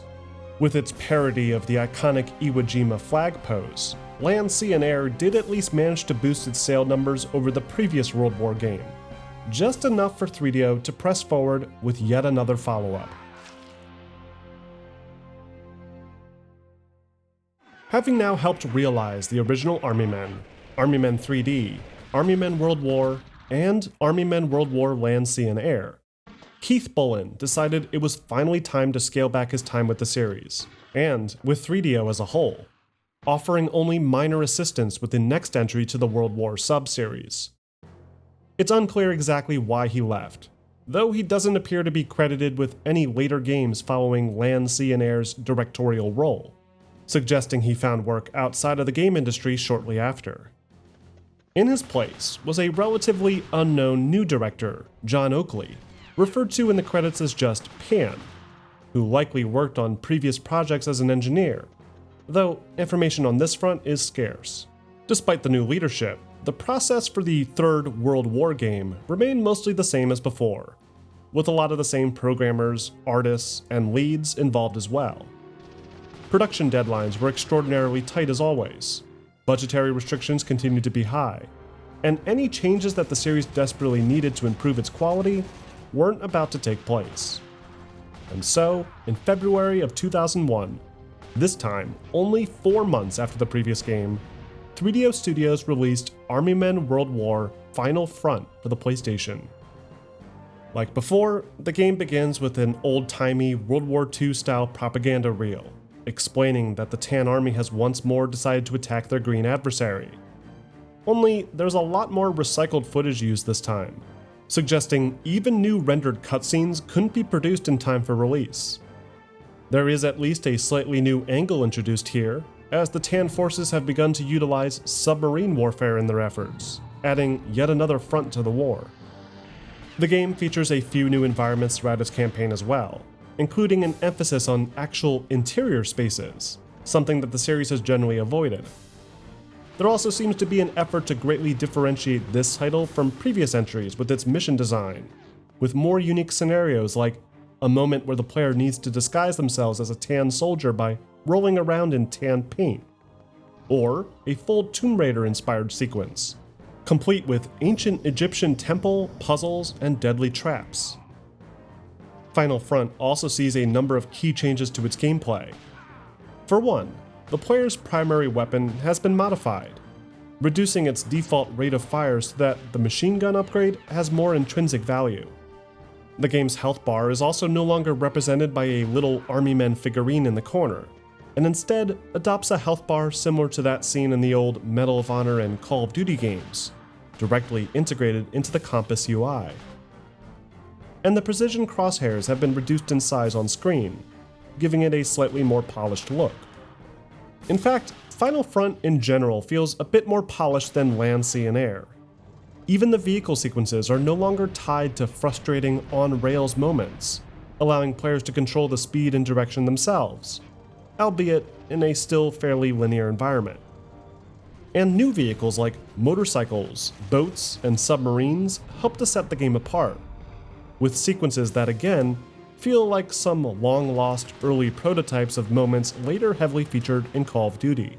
As a result of all these changes, Army Men World War Final Front received slightly improved critical scores over its predecessor, bringing it back in line with the level of quality of the original World War. But considering that the original World War game received reviews in the 50% range, that's still not saying much. Ultimately, most reviewers saw it for what it was, another attempt to milk the IP on a dying platform that at one time seemed to have serious potential, but had become a cancer to the industry, one that seemed to be spreading primarily into bargain bins at the end of the gaming aisle. More importantly though, Army Men World War Final Front officially marked the end of 3DO Studios' direct involvement with the World War sub-series, as a separate contracted production team would pick up the slack soon after. By the end of the year 2000, 3DO had released nearly 13 different Army Men video games across 6 different video game platforms. That includes Army Men World War and Air Tactics on the PC, World War Land, Sea, and Air on the PS1, Air Attack 2, and various ports of Air Attack 1, along with a number of different ports for Sarge's Heroes, all in a single year. It was a complete mess, and with major sales stagnation, high-profile turnover, and increased critical disapproval for the franchise as a whole, Hawkins began to look at ways to stem the bleeding. The PlayStation platform was obviously not going to last forever, as the PlayStation 2 had already launched, and new projects for the Army Men series were in production for it. So rather than having the internal 3DO team waste time on another exclusive PlayStation 1 title, he contracted out the last World War game to a small software development team called 5K Incorporated that consisted of roughly 8 or so artists and programmers, the very same who would assist in a few more projects for 3DO shortly after. Like with previous PlayStation 1 titles, 5K Inc. were given very little time to build out their debut Army Men game, though they were able to make use of the same engine architecture and tools that Bullen and his team had been working with over the past couple years. They also recycled a lot of the same assets and level environments as well, changing smaller things like lighting and general objective scenarios to help them stand apart slightly, despite very clearly being lifted from prior titles. Though they also injected a few unique mechanics into the game as well, inspired by scrapped ideas from previous Army Men related projects, resulting in 2001's Army Men World War Team Assault, the true ending to the World War sub-series on the PlayStation. Team Assault doesn't bother with any pre-rendered propaganda newsreel to explain its backstory, relying solely on brief, nondescript briefing screens before each mission. There's a few in-game cinematic moments like this one that feel somewhat unique, but otherwise there's not really much narrative at all this time around. The real takeaway with Team Assault is the major shakeup to how each mission is played. While the core infantry combat remains roughly the same as the past few games, Team Assault now introduces new selectable characters before each mission, each with their own unique perks and stats. These stats include things like movement speed, total health, and stealth capabilities, adding a little bit of strategy to choices made. But it's the specific skills each soldier have that make the biggest impact, as each mission has 2 required skills to complete primary objectives, effectively limiting the choice of which handful of soldiers can be selected in the menu. But as each soldier has 2 skills, there's also a bunch of optional interactions that can have big impacts during the operation as well. A linguist, for example, is capable of reading signs set up at certain points in each level, which can reveal mission-critical information, or provide a helpful hint to players. A sniper can, of course, use a special scoped sniper rifle to take out targets from extreme ranges. The demolition expert can place explosive charges and destroy key targets. Heavy weapons experts can use things like bazookas to deal with tanks. Mechanics can use repair boxes to fix up powerful in-place turrets or vehicles. And communication experts can help spot targets on the radar. After selecting their 2 units, players can swap between either soldier on the fly during a mission, using their respective skills and independent weapon pickups as best they can to defeat Tan forces in the area. This all adds a nice strategic component to the game, more in line with what the original games were like on the PC, albeit on a much smaller scale. Other changes include yet another tweak to the standard rifle that now fires in burst mode by default, the removal of the precision aim feature, and an overall more sandbox direction to the mission design, closer to the style featured in Army Men 3D. But despite all this, Team Assault's minor change-ups to the formula weren't enough to overcome the stigma associated with the property by 2001. The few reviews that critics bothered to write continued to be brutal, criticizing the game's unoriginality and ugly graphics that failed to evolve with the time. And the game was quickly forgotten, with sales sitting well below expectations, marking an unceremonious end to these more tactical PlayStation 1-based Army Men shooter games. The next major sub-series in the Army Men franchise that we're going to discuss is one of the briefest, yet most fondly remembered pair of games in the entire franchise, the Air Attack duology, not to be confused with Air Tactics that we discussed previously. Now that's ballet! First conceived as a spiritual successor to Electronic Arts' popular helicopter shoot-'em-up series, Strike, this helicopter-based Army Men spin-off was developed primarily by a team of developers at 3DO's subsidiary, Cyclone Studios, who had just come off working on a PlayStation port of their popular vehicle-based action RTS, Uprising. Uprising X served as the basis for the 3D rendering technology used to build many other PlayStation-specific Army Men titles on the platform, and would be shared with Bullen's team to help create Army Men 3D, along with subsequent PlayStation-based Army Men games. The first helicopter-based entry would also be the first time concepts like Bravo Company or the oversized Real World would be shown to PlayStation gamers, making it extremely important from a franchise longevity perspective, serving as the gateway for many players to the Sarge's Heroes sub-series set to release soon after.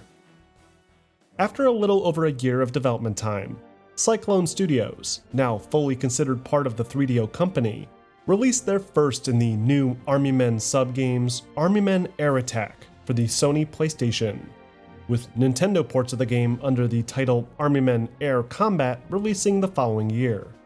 Army Men Air Attack takes place in a combination of real-world and toy-world settings, as the Green Nation and the Tan Republic battle for air supremacy. The player assumes the role of Captain William Blade, who, alongside a squad of cliché-laden co-pilots, gun down the Tan Menace, using powerful forward-mounted machine guns, rocket pods, and napalm strikes. The narrative spans 12 missions, each featuring a unique objective, often involving more light-hearted, silly scenarios. In one mission, for example, players are tasked with defending their position on a picnic blanket from an invasion of giant ants, whilst looking for a way to drive the ants towards nearby Tan forces instead. In another mission, the Tan Republic have found a new way to change the color of green allies into Tan enemies, requiring the player drop green crayons into the printer to turn the tide back in their favor. And in yet another mission, players have to escort a retrofitted teddy bear with laser eyes through a snowy canyon, while restoring power to radar stations. Giant dog bowls, flying saucers, boxes of beetles, and a deadly magnifying glass are frequent thematic elements explored throughout the game, pulling Air Attack away from the more serious tone of the original Army Men titles and leaning more heavily into the property's more playful nature. The game is controlled from an angled, overhead third-person perspective, with the player's helicopter shown hovering a few feet, or I guess a few hundred feet above the ground, depending on how you look at it. There's no way to adjust elevation outside of traveling over taller terrain, and so gameplay involves mostly moving forward, backward, and strafing side to side while firing at targets below, all while making liberal use of the unique winch mechanic to snatch up new weapons, power-ups, and other useful items, represented by colorful, rotating cubes.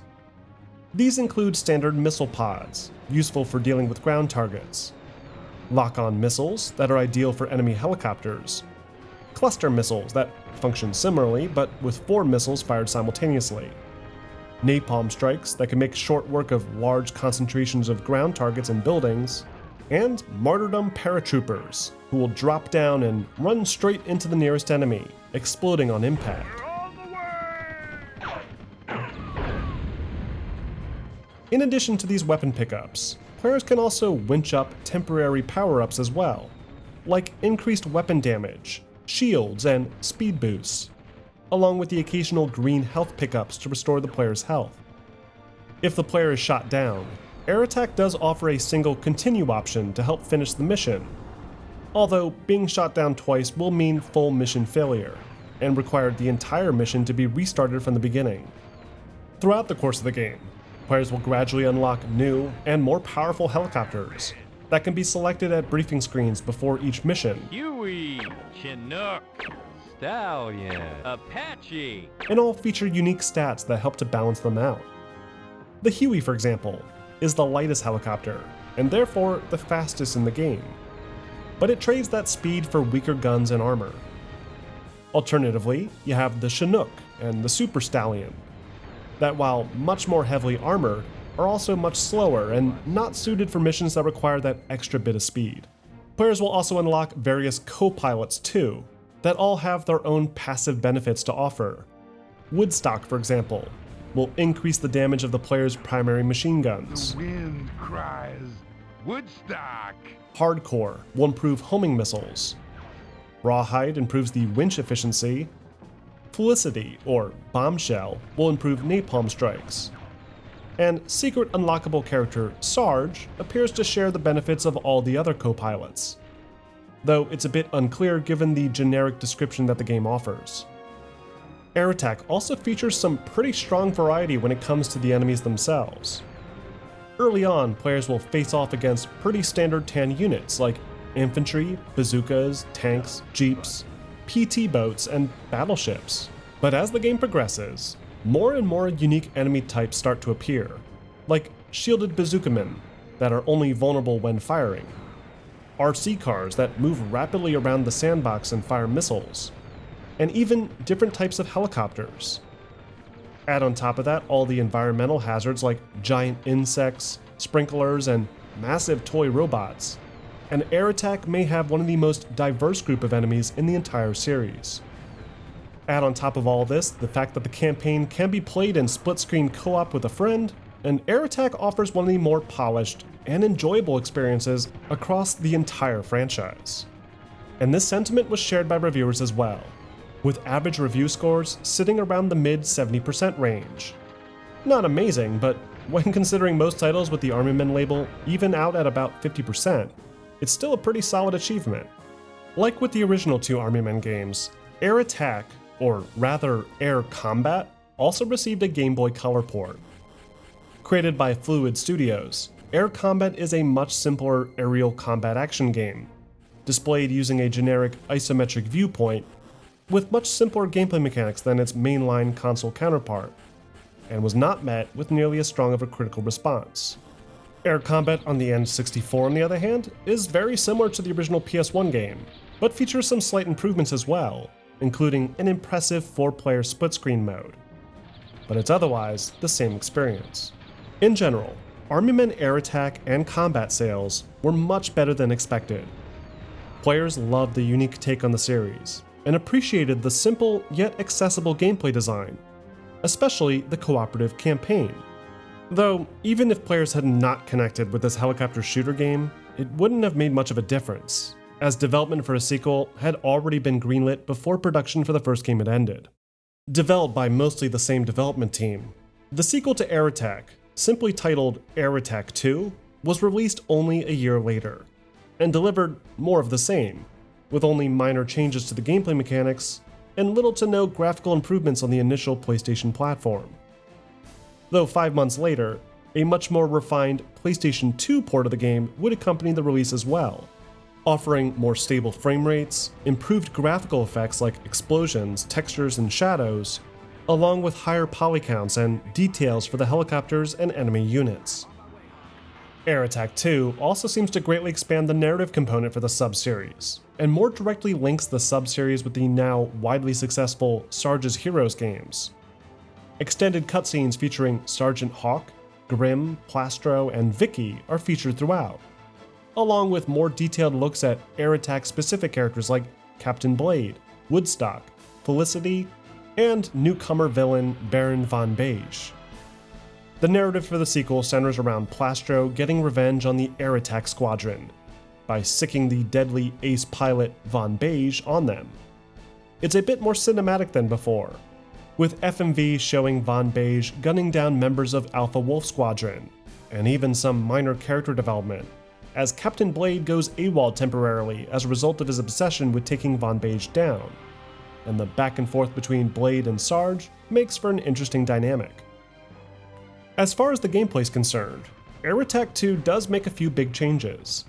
For one, the player's primary machine gun can now be powered up during missions, expanding from a single trail of bullets to up to 3, making it much more effective against standard enemy infantry and vehicles.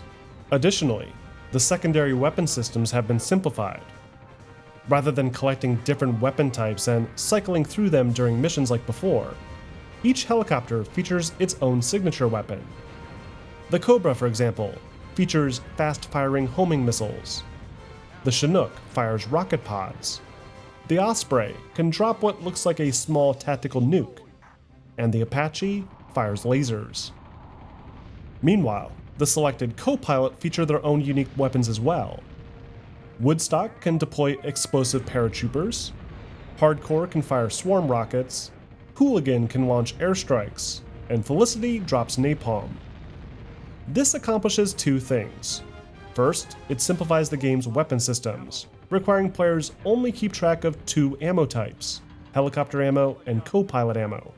Second, it makes helicopter and co-pilot selection more important than ever, adding a bit more strategy to the gameplay that wasn't all that necessary before.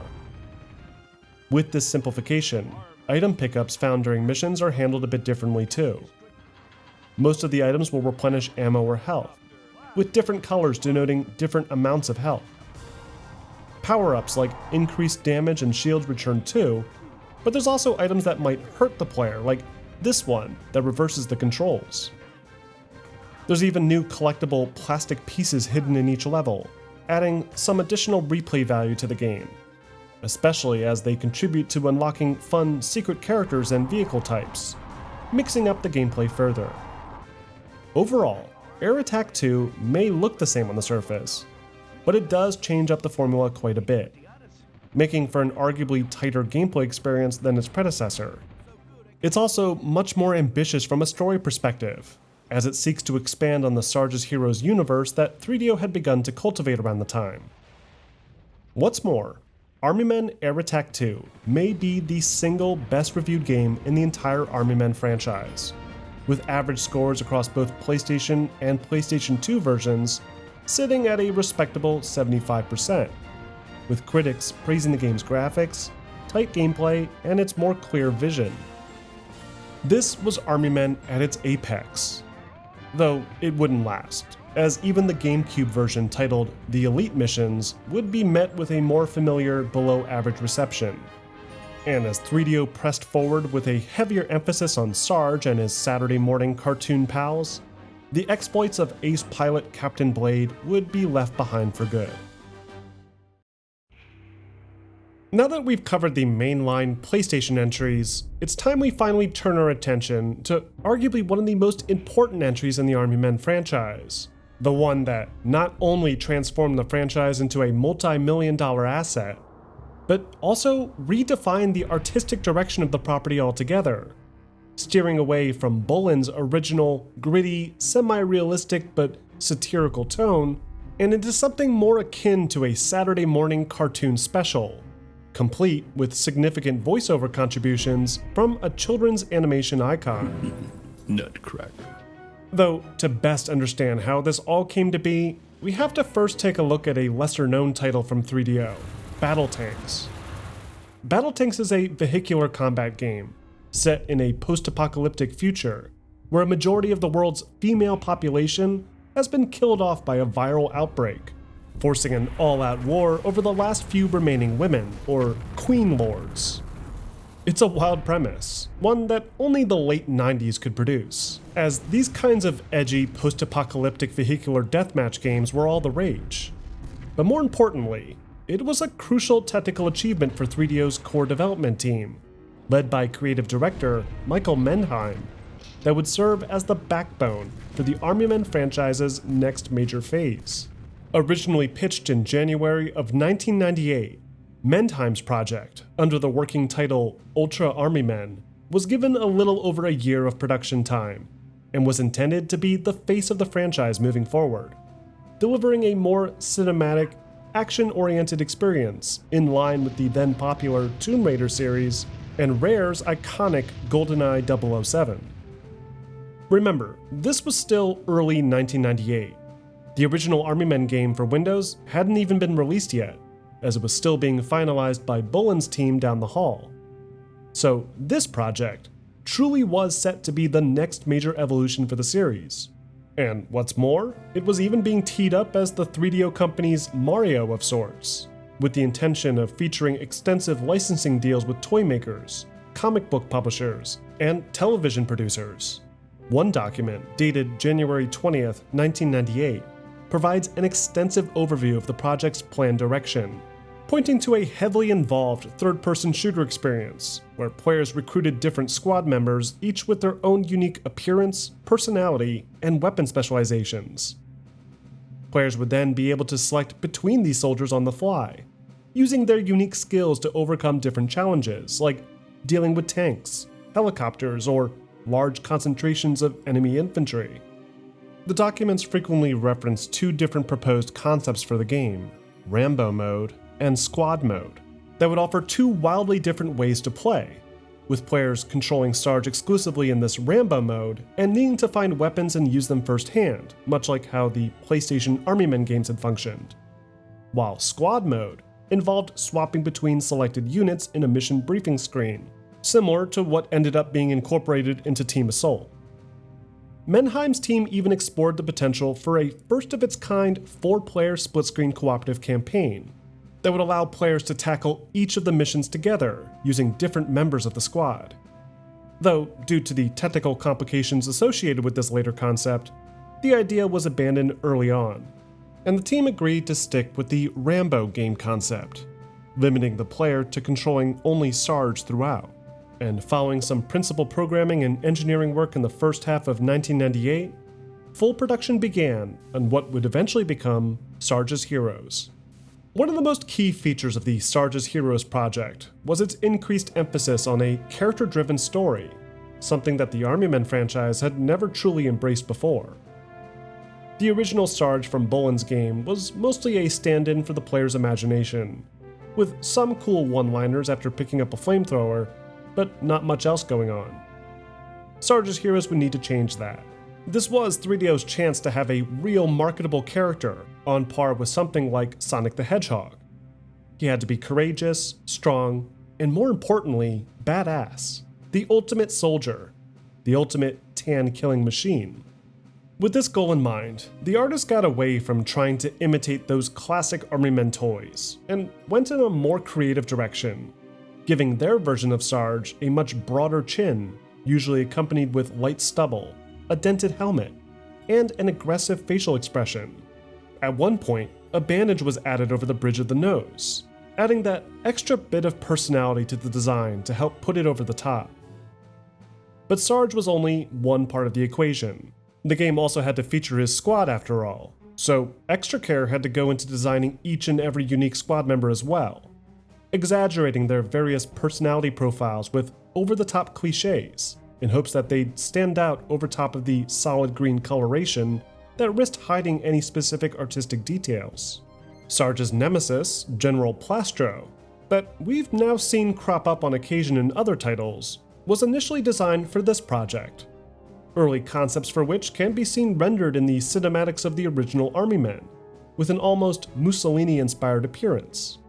Though his design would evolve further as production entered its second year, with a cartoonishly large gut and rounded jawline, similar to the silhouette of the classic cigar-smoking Disney villain Pete, a decision no doubt driven by confirmation that veteran Disney voice actor Jim Cummings would be providing his talent to the character. And Cummings wasn't limited to just evil General Plastro. He ended up providing the voice for every single male character in the game. This includes Sarge, all of his squad mates, and the Green Nation's commander Grim, ensuring that the project would truly emulate the look and feel of that Saturday morning cartoon vibe that they were going for.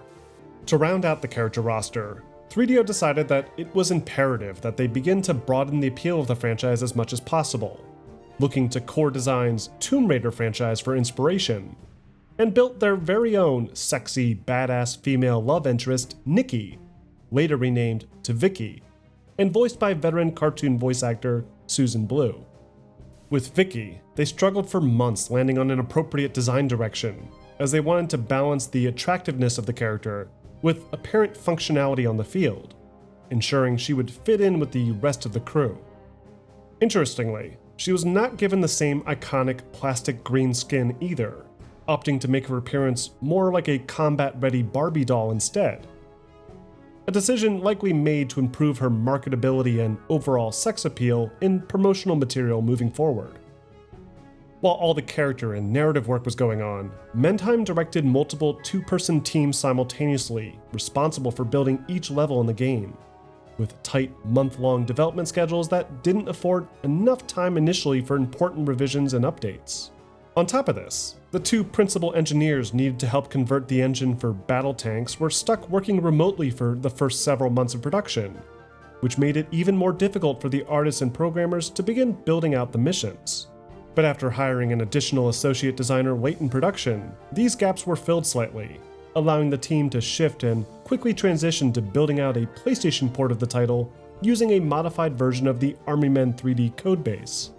Meanwhile, 3DO contracted out work on a third port of the game for the then new Sega Dreamcast to the Utah-based development studio Sapphire, who used a modified version of the N64 code to greatly scale up texture quality, while also squeezing in improved character models, all before the impending Dreamcast launch window in the fall of 1999. Then, after nearly a year and a half of production time, and nearly $2.5 million after production, marketing, and various licensing costs, 3DO released their biggest hit to date, Army Men: Sarge's Heroes, for the Nintendo 64, with additional ports for the PlayStation, PC, and Sega Dreamcast to follow shortly after. Sarge's Heroes features an expansive new narrative, not related to anything that had come before it. The story kicks off with series newcomer Sergeant Hawk, not to be confused with the Sarge from before, being violently woken by a sudden attack by the Tan Army. Instinctively, Sarge rushes to action, repelling the invaders before rescuing the Green Nation's leader, Commander Grimm. After successfully extracting by helicopter, Sergeant Hawk tracks a blue spy through a mysterious portal, leading him to discover a bizarre new world, with oversized bottles, sponges, and rubber ducks. He then learns that the Tan's leader, General Plastro, has been using this new dimension to secure deadly new weapons of mass destruction, and has subjected members of his elite commando unit, Bravo Company, to torture with them. Furious, Hawk sets out on his own to rescue a squad, including the laid-back bazooka man Riff, I'm just itching to lay down some bazooka blues on them tan turkeys. pyromaniac Scorch, Hey, Sarge, you always set the charges. You know how much I love TNT. Boom, boom, boom. Come on. dim-witted machine gunner Thick, Sarge, I wasn't too sure if maybe you had forgotten about me. Surfer Bro and mortar specialist Shrap, Sarge, dude, that was like too close. Save it for later. And don't call me dude. Oh, no sweat, dude.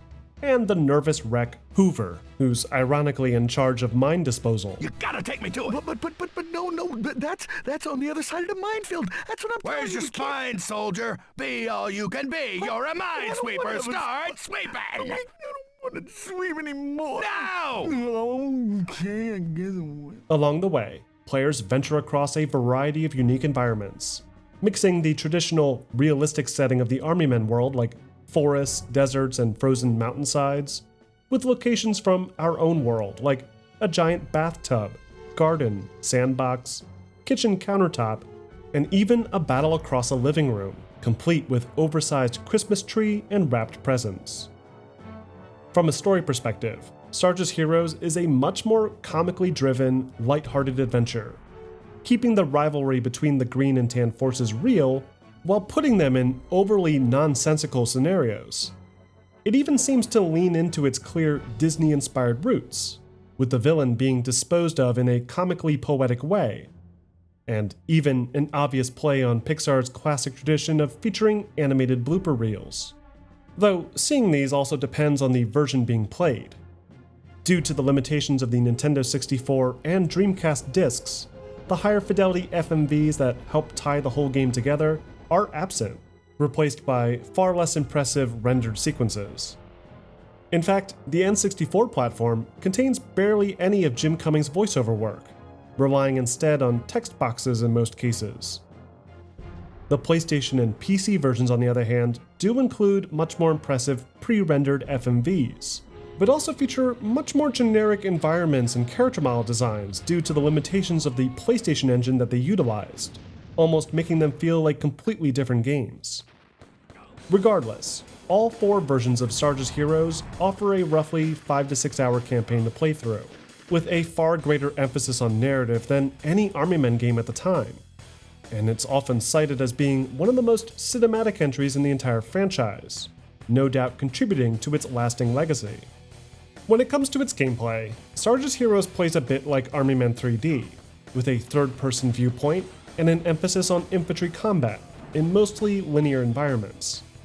Though there's certainly a more forgiving nature to it, with an emphasis on strafing out in the open as opposed to the slower-paced style of combat that we saw in the original Bullen games. This is aided greatly by the inclusion of a new lock-on feature that will automatically target the closest enemy, making it easy to strafe and fire. To balance this, Sarge's primary M16 now has limited ammunition, requiring players hunt for small ammo crates scattered throughout each level. Other weapons can be equipped as usual, like the bazooka, flamethrower, grenade, mortars, mines, and minesweeper. Though Sarge's Heroes also replaces the auto rifle with the M60 light machine gun, while adding in new weapons like the pump-action shotgun, a suppressed bolt-action sniper rifle, and the M79 grenade launcher, all of which come into play regularly as players progress deeper into both the Army Men's world and the playful sandboxes and gardens of the real world. In addition to weapon changes, Sarge's Heroes also sees a big increase to its overall verticality, as Sarge can now jump and grab ledges, adding some slight platforming mechanics to the game. And he can now aim with a much more polished first-person stationary view mode for precision shots. However, unlike Army Men 3D and its successors, Sarge's Heroes on N64 and Dreamcast doesn't see the return of drivable vehicles. They were planned initially, but likely were scrapped late in development due to time constraints. A surprising choice considering how much of Sarge's Heroes code was built on the back of an actual tank combat game. Though, because the code already existed for Army Men 3D on the PlayStation version, and nearly identical PC version, both feature some drivable tanks in some of the missions, even if those sequences don't seem to make the best use of them.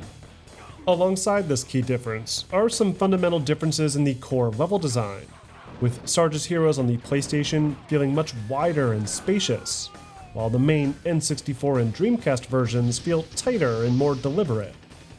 To account for this, the PlayStation game does seem to feature the dynamic camera design that Mannheim had initially pitched for the game a year earlier, as the camera will automatically zoom out at set points in each level so that the players can see key threats like tanks or giant toy robots. The N64 and Dreamcast versions, however, have fixed camera distances that have to be toggled manually. While the 4-player cooperative campaign unfortunately never saw the light of day, Sarge's Heroes does at least include with it a full 4-player competitive split-screen mode, a series first for the third-person shooter style of Army Men games, making it an instant classic and a nice alternative for N64 gamers looking for something in the same vein as the all-time classic GoldenEye. Despite its cult classic status today, Army Men Sarge's Heroes at the time was still met with a familiar, mediocre reception. It took big risks, adding some major talent on board to voice all the characters, incorporating a full Pixar-style narrative direction, and while it didn't beat Army Men 3D out of the gate, it was at least intended to be the first 3D Army Men game on the market, which would have made it an even bigger deal than it ended up being. But reviewers still couldn't look past the obviously weak gameplay design, with awful camera movement and painfully slow character rotation. Reviewers were slightly more torn about its visual direction, praising the game's richer color palette, while similarly knocking the lack of detail, especially in the Army Men world-themed locations like the forests and the valleys. Even with its clear weak points, Sarge's Heroes was an undeniable success financially for Mannheim's team and 3DO as a whole. The game quickly became the series' best-selling title, massively outpacing the PlayStation and PC exclusive games, and even topping some monthly sales charts for N64 and PlayStation in fall of 1999, meeting expectations and then some, effectively solidifying the Army Men series' direction moving forward.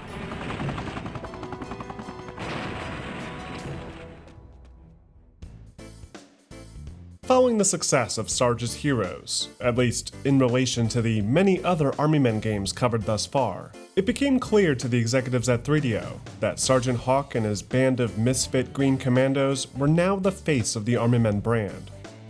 The old generic Sarge, who himself was always just ripped from a 3D model asset store to begin with, was to be retired, at least when it came to the studio's lead projects, dooming him to PlayStation-exclusive World War spin-offs for the next couple of years. All the while, 3DO went full steam ahead, setting up merchandising deals with toy companies, submitting scripts and TV pilots to studios, and looking for other marketing opportunities to spread Sergeant Hawk's gigantic green chin across. According to internal emails with Hawkins regarding the future of the brand, Sarge's Heroes would be the tentpole for which all other Army Men sub-brands would need to propagate out from. Future titles would begin to see characters like Hawk and Grim show up in cameo roles, while new characters were introduced to expand on the toy universe. Other pre-existing characters would get spin-off titles as well, with the goal of expanding to new demographics and genre types. But more importantly, Sarge's Heroes was going to need an immediate follow-up, with another version to satisfy fans on the N64, and a lead version set to accompany the hotly anticipated PlayStation 2. This, of course, gave Menheim and his team a significantly truncated development timeline, with a little under 12 months to script, animate cinematics, record lines with Jim Cummings, all of it. But the Sarge's Heroes brand was now given top priority, so Menheim, along with the between 40 to 50 programmers, engineers, artists, designers, and testers, jumped straight in. Around this time, Hawkins also looked at ways to improve efficiency at the company further, suggesting that any employee who had finished a task with one game should immediately transition to another, rather than waiting for the current project to reach completion and a follow-up title to be greenlit. This is likely what helped contribute to the explosive growth of the Army Men games around this time, as increased volume was again considered to be significantly more important than quality, especially given the limited budget and staff per task. To make the best of their expedited production, Menheim had the level design teams begin the process of map building much earlier, and leaned into the series' well-received, oversized, real-world setting much more than before. There were dozens of ideas left over from the original game for potential fun war zones, like a child's computer desktop and bedside, a dining room table, a refrigerator, even a giant toy store, this time pulling inspiration from the then-new Toy Story 2. While this was being handled, Menheim and the animation team workshopped a worthwhile narrative direction to take Sarge and the members of Bravo Company, and opted to focus more strongly on the massively underutilized love interest, Vicky, a strategy that would help to strengthen her brand identity, and hopefully encourage gamers to check out a planned Vicky-themed spin-off soon after. Other changes included minor improvements to the combat design and gunplay, more direct involvement from the various commandos in each mission, and graphical enhancements for the lead PlayStation 2 version, including improved lighting, lens flare, object density, texture quality, and best of all, more stable frame rates. Though, due to the complexity of such a task, the PS2 version didn't end up meeting the ambitious Q3 launch window, making the N64 and PlayStation 1 versions of Sarge's Heroes 2 the only versions available for the holiday season, with the PlayStation 2 version following a few months later. Sarge's Heroes 2 kicks off shortly after the events of the first game, with Sarge having rescued Vicky from the evil General Plastro, while leaving him for dead in the mysterious real world. According to Vicky, any toy left too long in the real world will also fall victim to a process known as plastification, suggesting that Plastro is not only trapped, but may have been permanently transformed into a plastic shell. It's revealed soon after that the process is reversible, and Tan forces use a special serum to not only release Plastro, but to also create an army of toy robots, forcing Sarge and his friends to hunt for the hidden serum across multiple dimensions and put a stop to Plastro's men for good. Meanwhile, a female blue spy named Bridget Blue lurks in the shadows, with an allegiance that remains unclear from beginning to end, with plenty of double crosses and ulterior motives clouding her true intentions. Unlike the original Sarge's Heroes, the narrative here seems to center a bit more squarely around Sarge, Plastro, Vicky, and this new blue spy. The rest of Sarge's squad is bizarrely sidelined, limiting the occasional appearances throughout missions that attempt to highlight their specific skill set. Vicky, on the other hand, gets a little bit more time to shine, with her own playable levels throughout the campaign that have her battling zombies, robots, and giant ants. She handles pretty much exactly the same as Sarge, with access to a lot of the same weapons. But we do get a few unique voice lines that are, well, consistent with her design direction. Ooh, baby. As for the gameplay direction, Sarge's Heroes 2 makes very few changes to the arcade shooter style of the first game. Combat remains very fast yet forgiving, with Sarge capable of taking multiple hits while laying down plenty of lead at larger groups of enemies. The game's camera work has been improved slightly, addressing a core complaint from the first game, and levels do have a bit more of a sandbox feel to them, with larger combat zones and multiple directions that players can take to their objectives. Though, at the same time, this game seems to also rely a lot more on these escort objectives that can be especially frustrating. All the same weapons from the first game return, with no new notable additions. Though those guns have seen some changes. The default M16, for example, is pretty much useless in this game, with most shots missing targets even at a reasonable distance. Ammo does at least return to being infinite for this weapon, offsetting its horrible accuracy. Though it does suffer from a decreased fire rate as well, possibly to push players into using the other, less common weapons instead. A couple other weapons like the bazooka and sniper rifle have been improved, and new tools like the firecracker high explosive grenade and the airstrike heavy ordnance call-in make for some interesting moments throughout. Alongside these new items are occasional power-ups that can increase the damage of the player's weapon, or even coat Sarge with this shiny metal shield, essentially acting as a second health bar. This goes hand in hand with the change to the game's overall aesthetic. Right away, Sarge's Heroes 2 seems to suggest that it's aiming to be more goofy and childish than what had come before it. New, over-the-top cartoon sound effects are mixed into the game. Even Jim Cummings' performance has seen a deviation, with Sergeant Hawk's infatuation with his intended love interest, Vicky, being projected in a comically absurd way. Portal destroyed, sir. Hi, Vicky. Plastro is also treated like a complete imbecile, more so than usual, giving him that typical weekend cartoon villain feel. Add on top of this the increased focus on real-world environments, interesting destructible props, and goofy set-piece moments. And you can really tell that Sarge's Heroes 2 is doubling down on its younger demographic this time around. The game's 4-player multiplayer deathmatch does return, albeit with fewer maps than the previous game. Though for whatever reason, the PlayStation 2 version is limited to only 2 players. And its campaign is also missing a few levels, including one featuring Vicky.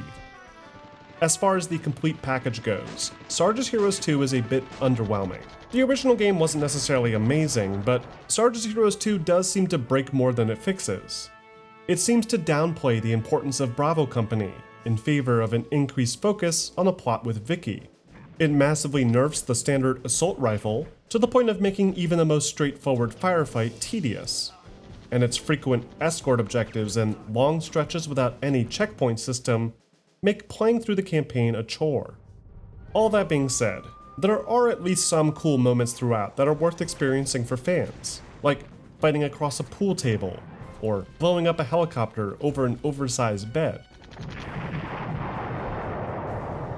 The more lighthearted narrative direction is juvenile, but interesting from a marketing perspective.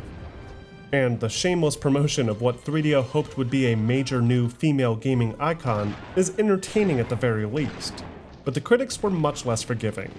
The review scores were well below average, even for an Army Men game, as reviewers knocked it for its lackluster gunplay, broken AI, annoying escort missions, and the more childish narrative style. This was also around the time that reviewers were getting fed up with 3DO milking the property, and tiny improvements like a few playable Vicky Grimm missions weren't going to change that perspective. A problem that would only be exacerbated further with 3DO's next major installment.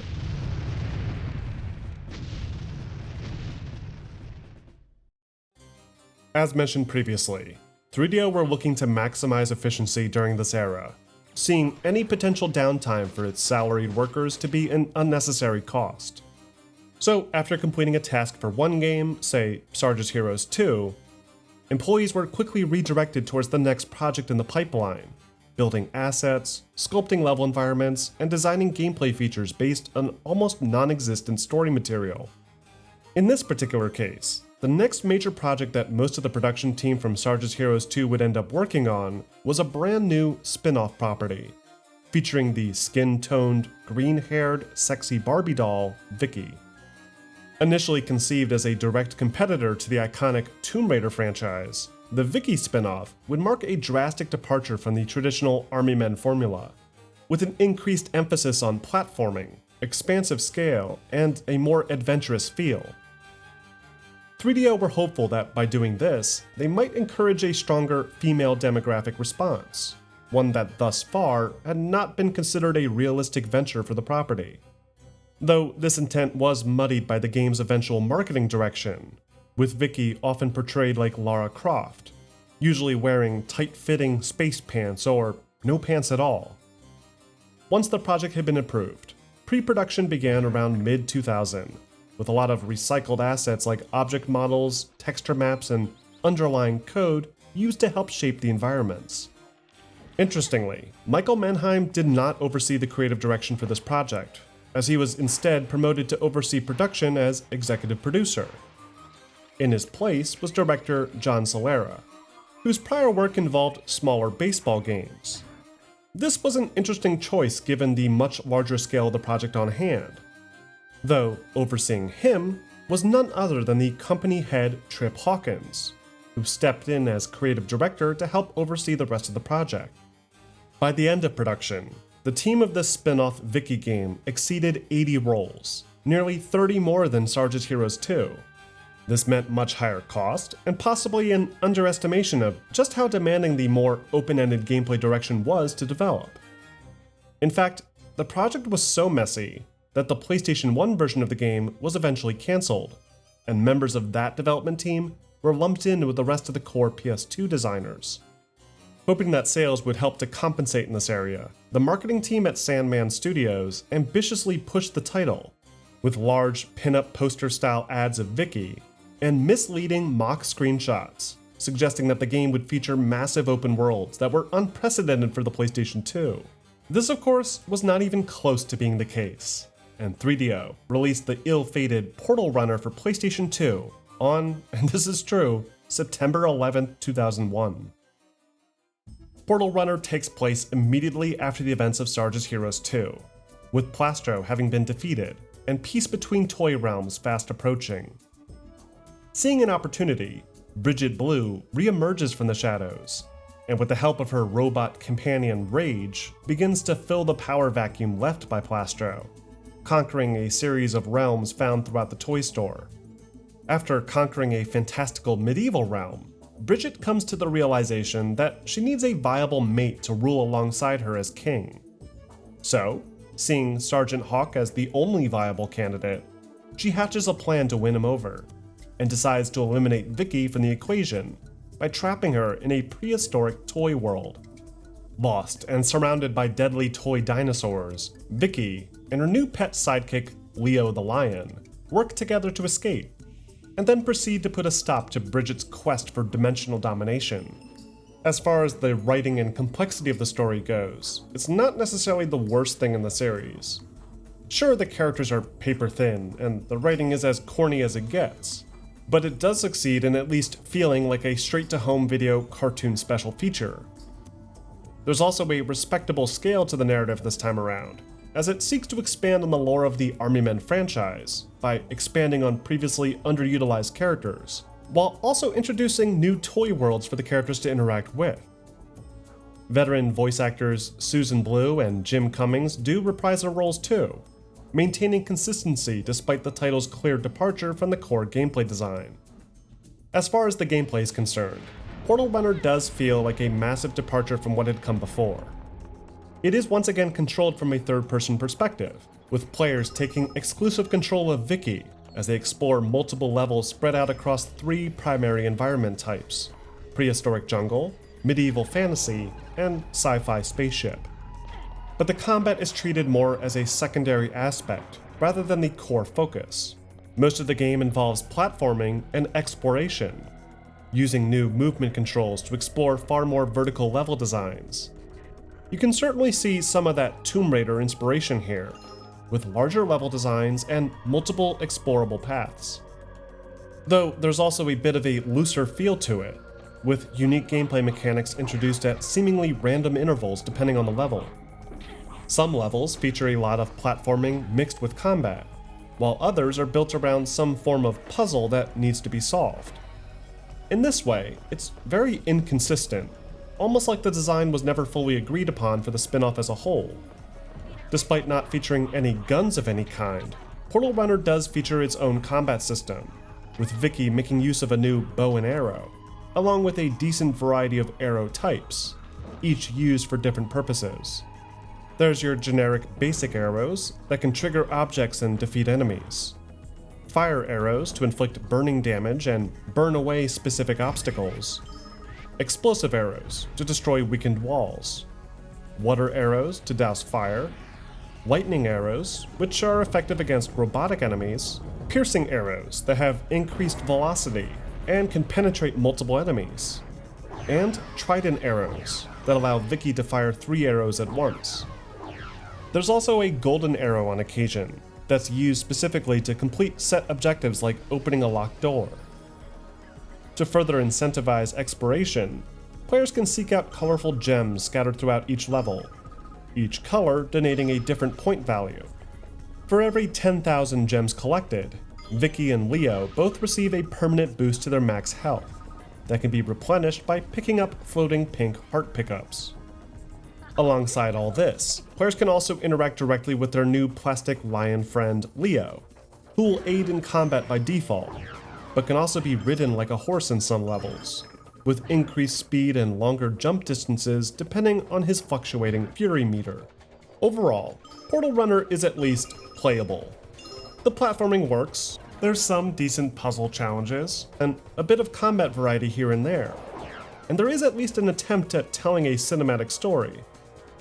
But that's where the praise stops. It's ugly, it's buggy, and it's a far cry from the game 3DO had promised its audiences, with much smaller level environments than the fake screenshots being shared in magazine adverts. Reviewers were brutal, calling the game a cheap and pathetic knockoff of Tomb Raider, lambasting its writing and phoned-in level design. One review in particular that really stood out was one submitted by GamePro magazine that suggested that it looked like a late-gen PlayStation 1 game rather than a second-gen PlayStation 2 effort, and that it played even worse than it looked, with sludgy controls, poor camera, and overly simple puzzle design, ending with the recommendation to stay far away from it. Outraged by this, the creative director and founder of 3DO shot back with a threatening letter to GamePro's president John Russo, who suggested that gamer magazines are only meant to promote and advertise video games, not discourage readers from buying them. He even threatened to pull a significant portion of 3DO's advertising from the magazine, claiming that 3DO was one of the magazine's biggest advertisers, and that something had to be wrong with the reviewer that wrote the review, not the game itself. It was a major scandal, though one that would not go public until January of 2005, which by that point wouldn't even matter anymore, as Portal Runner's massive financial losses would inevitably destroy the studio well before then. Portal Runner wasn't the only massive misfire to come out of 3DO in 2001. Around the same time that Portal Runner was being developed, a separate project was being produced in parallel, composed primarily of staff that had previously worked on the later PC-exclusive top-down titles like Toys in Space and World War. To aid in the transition to the more demanding console development pipeline, additional developers were brought on as well, in conjunction with crossover from other development teams, especially those in leadership roles. The goal was to try and tap into the arcade-centric style in a way similar to the Air Combat series, hopeful that the more simplistic direction would be better received and easier to work on. This also allowed for much more streamlined development timelines and reduced cost, as players would be funneled through much more linear spaces that didn't require nearly as much effort as the larger-scale Sarge's Heroes titles at the time. Additionally, a separate, much smaller internal team worked on a port for the original PlayStation, using lots of recycled assets from the World War sub-series. The result of these efforts was Army Men Green Rogue, released for PlayStation 1 and 2 in spring of 2001. Green Rogue is set up as another spin-off for the Sarge's Heroes timeline, with the squad of heroes from Bravo Company being combined together through some unholy plastic scientific experiment, creating a sort of green monster or the Omega Soldier. Aside from an impressive pre-rendered opening cinematic and interesting underlying concept, that's about all the story this title offers. The rest of the game just revolves around the arcade-like gameplay design, with this mutant plastic soldier committing mass plasticide against scores of tan forces across a wide range of generic environments. None of the giant real-world settings are referenced here, so no giant kitchens, bathrooms, or living rooms. And aside from a brief mention in the opening cinematic, there's not much else connecting this to the storyline of Sarge's Heroes or any other Army Men titles. It's just a green monster killing tan soldiers in the jungles and mountainsides, all culminating in a final showdown with a giant mech at an airfield hangar. The gameplay design also deviates heavily from other third-person Army Men titles. As mentioned previously, Green Rogue is built more like an arcade game, with the camera locked in place and controls limited entirely to just moving the rogue soldier forward and side to side. In fact, on the PlayStation 2 version at least, you can't even go backwards, as the camera is set to auto-scroll, forcing the player forward at a steady pace. To account for the new locked camera system, aim control has been modified using a twin-stick shooter scheme, with the left stick controlling the player's position and the right stick controlling their aim, aided visually by the addition of a new laser sight. By default, the player is equipped with an M4A1 carbine that fires slowly and takes a few shots to defeat each tan soldier. Occasionally, a defeated enemy will drop an item power-up that cycles through 5 different color-coded power-ups every few seconds. These power-ups include the rifle upgrade, the grenade launcher, bazooka, flamethrower, and health pickup.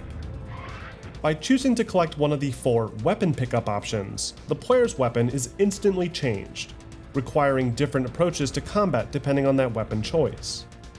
The rifle, for example, can deal with enemies at most ranges very effectively.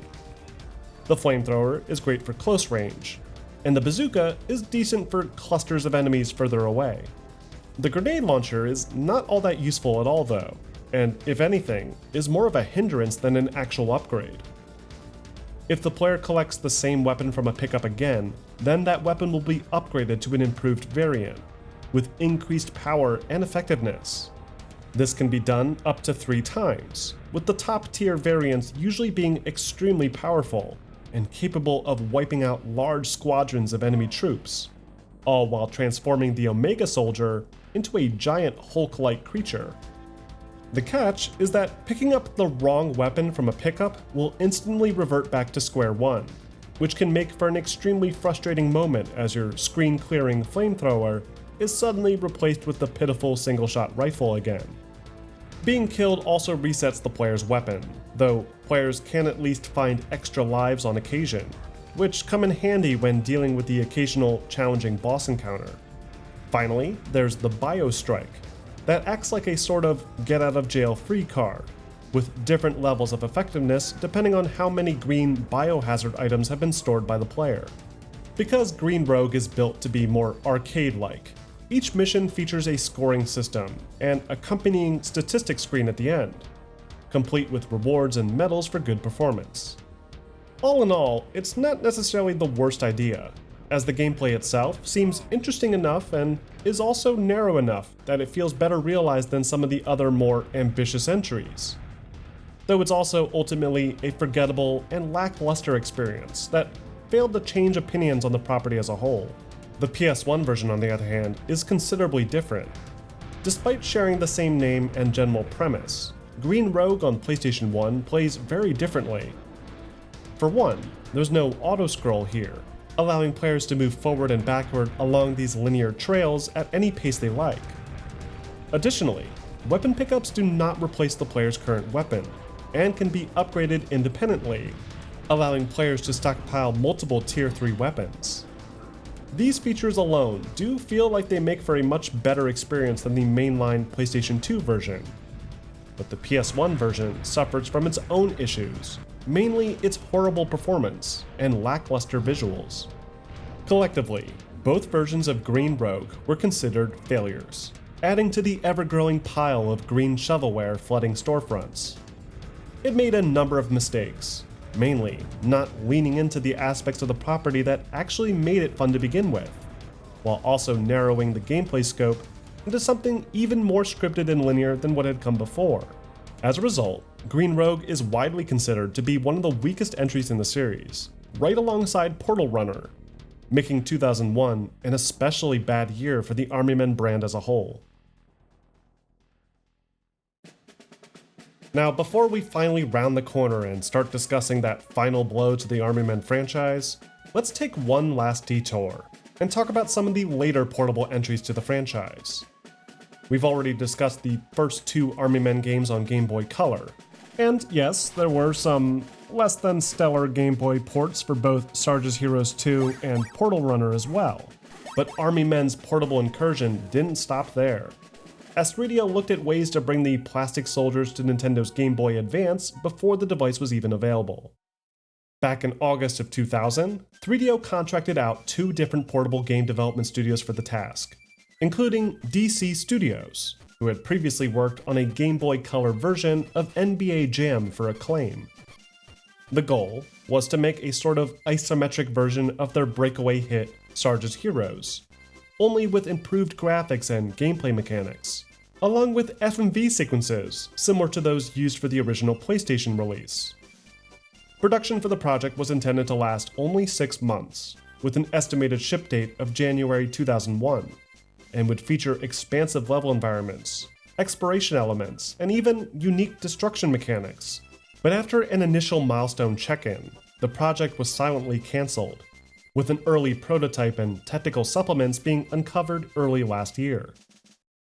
After the project was cancelled, DC Studios pitched another Game Boy Advance project for 3DO, one that would stand on its own from Sarge's Heroes and be unique to the Game Boy Advance, while also cutting costs by utilizing some of the tech from the doomed port. This resulted in 2001's Army Men Advance, that, as you can already see, took on an incredibly different artistic style from the other entries in the franchise, with a much more cartoon-like aesthetic. The game is displayed from a semi-top-down perspective, with players guiding either Sarge or Vicky through a series of maze-like environments, while blasting tan soldiers and completing simple objectives. Weapons are remarkably limited here, with only Sarge's rifle, a machine gun, flamethrower, and a bazooka, along with a few hand grenades. Levels range from military compounds and hangars to real-world settings like a barbecue grill, bedroom, and bathroom sink. Army Men Advance also features a couple tank-based sequences that have players guiding a square-shaped tank across mostly linear spaces. While it's certainly a departure artistically, there is at least an argument to be made here about its art style, as it doesn't necessarily look bad, and almost has a charming look to it. Though when you consider its lack of weapon variety, boring enemy design, and short length, an Army Men Advance comes off feeling like a major missed opportunity for a premier entry on a new platform. As a result, Army Men Advance received mixed reviews, with some like Eurogamer and Game Informer giving it a 7 out of 10, while others like GameSpot and ECM were much less forgiving, citing things like the game's poor art direction, boring gunplay, and emphasis on tedious puzzles. After the mediocre performance of Army Men Advance, 3DO looked to another developer to contract work out to, eventually leading them to sign with UK-based Pocket Studios, who had previously handled some minor ports like the Game Boy release of Alone in the Dark: The New Nightmare a year prior. Their contribution to the Army Men legacy was 2001's Operation Green, another isometric-based action shooter game, more in line with how the series first began only a few years prior. Operation Green kicks off with an amphibious assault on a tropical beach, and sees players battle across large, sprawling environments loaded with enemy soldiers, tanks, aircraft, and other fortifications.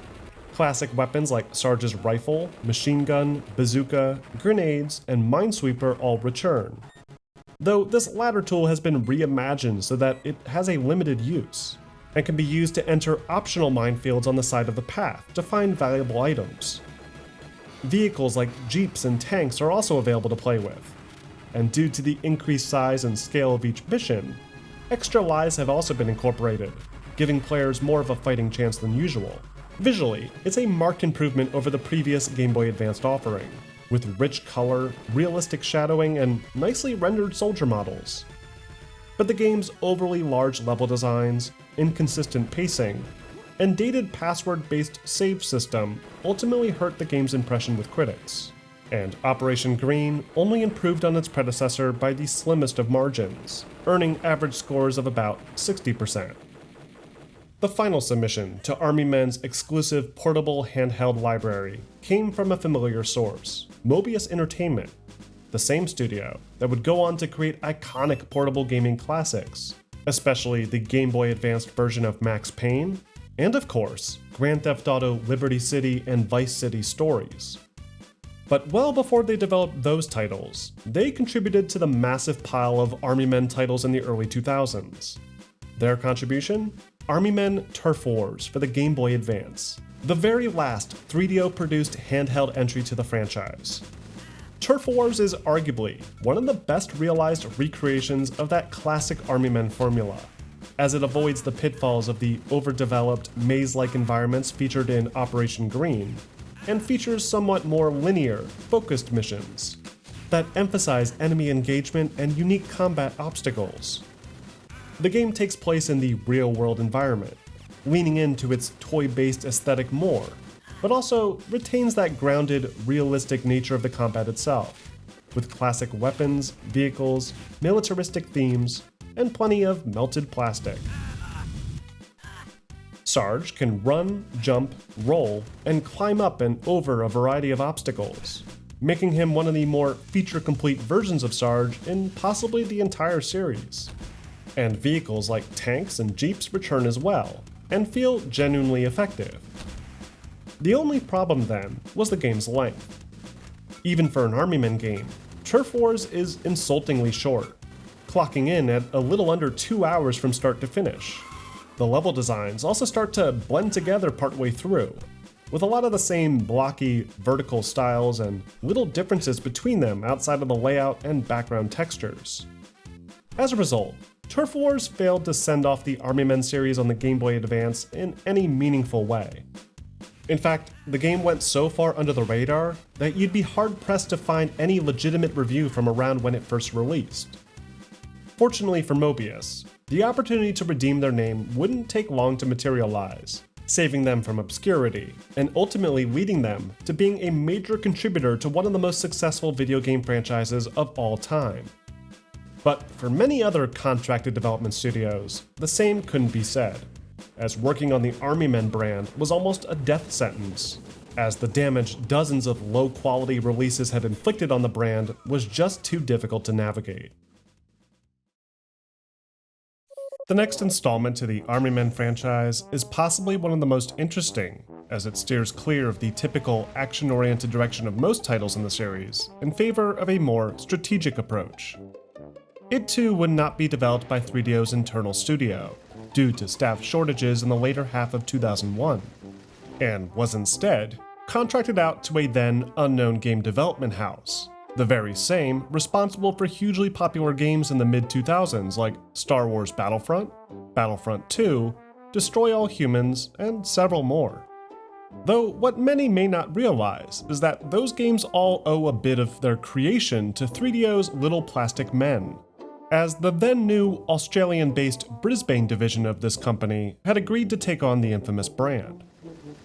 Using the same in-house 3D engine that they had used for their previous RTS title Dark Reign 2, the studio reimagined elements of the Army Men franchise as a real-time strategy game, using resources like plastic and electricity as key components for building new structures and units. They then set the backdrop fully within the real-world setting, leaning into the more fun-filled aesthetic of the franchise, and injecting as much humor as possible throughout. Like all Army Men games, this developer was given a somewhat unrealistic timeframe for their contract, as they were expected to piece together the entire game in only 15 months, greatly stretching the small team of 12 as they sought to create a fully rendered 3D home environment to battle across. Though, despite those challenges, they were still able to deliver on their promises, and in March of 2002, Army Men RTS hit store shelves, and was the only mainline Army Men game to release the entire year. RTS tells its own self-contained story about the everlasting war between Green and Tan, but it does portray it in a slightly different light. The game begins with Sarge and all of his Bravo Company buddies being released from a bucket of Army Men into the backyard of a suburban home, and then immediately setting up a forward operating base, unaware that their entire existence may just be part of someone's imagination off-screen. Grim then informs Sarge that a former Green officer, Colonel Blitz, has gone rogue following a massive head injury, and has recaptured territory throughout the giant house in the name of the Tan Republic. Grim then reluctantly orders Sarge to terminate their former Green ally, and eliminate any Tan threat along the way. This immediately feels much more in line with the creative vision first established by Bullen and Hawkins years prior, with the war feeling hyper-real to these soldiers, while still ultimately feeling like toys to us. What's more, Army Men RTS is a surprisingly funny game, with plenty of clever references to classic war film all throughout, not to mention the obvious homage to Apocalypse Now with its overarching plot. RTS also does a fantastic job of reimagining the franchise as a real-time strategy experience, which feels right at home with the genre given the nature of the plastic toys and the vast array of different units already introduced to the franchise. Players can order around groups of riflemen, grenadiers, bazookamen, heavy machine gunners, flamethrowers, and sharpshooters, along with a large set of different ground and air vehicles. Throughout the campaign, players will encounter one of two mission types. The first and most straightforward of these involves guiding a preset unit of soldiers to an objective, often requiring players alternate between specific unit types to avoid taking too much damage, and playing to their various strengths and weaknesses. Most of the time, this involves the classic Bravo Company squad members, all of whom function like hero units, with increased health and more powerful weapons.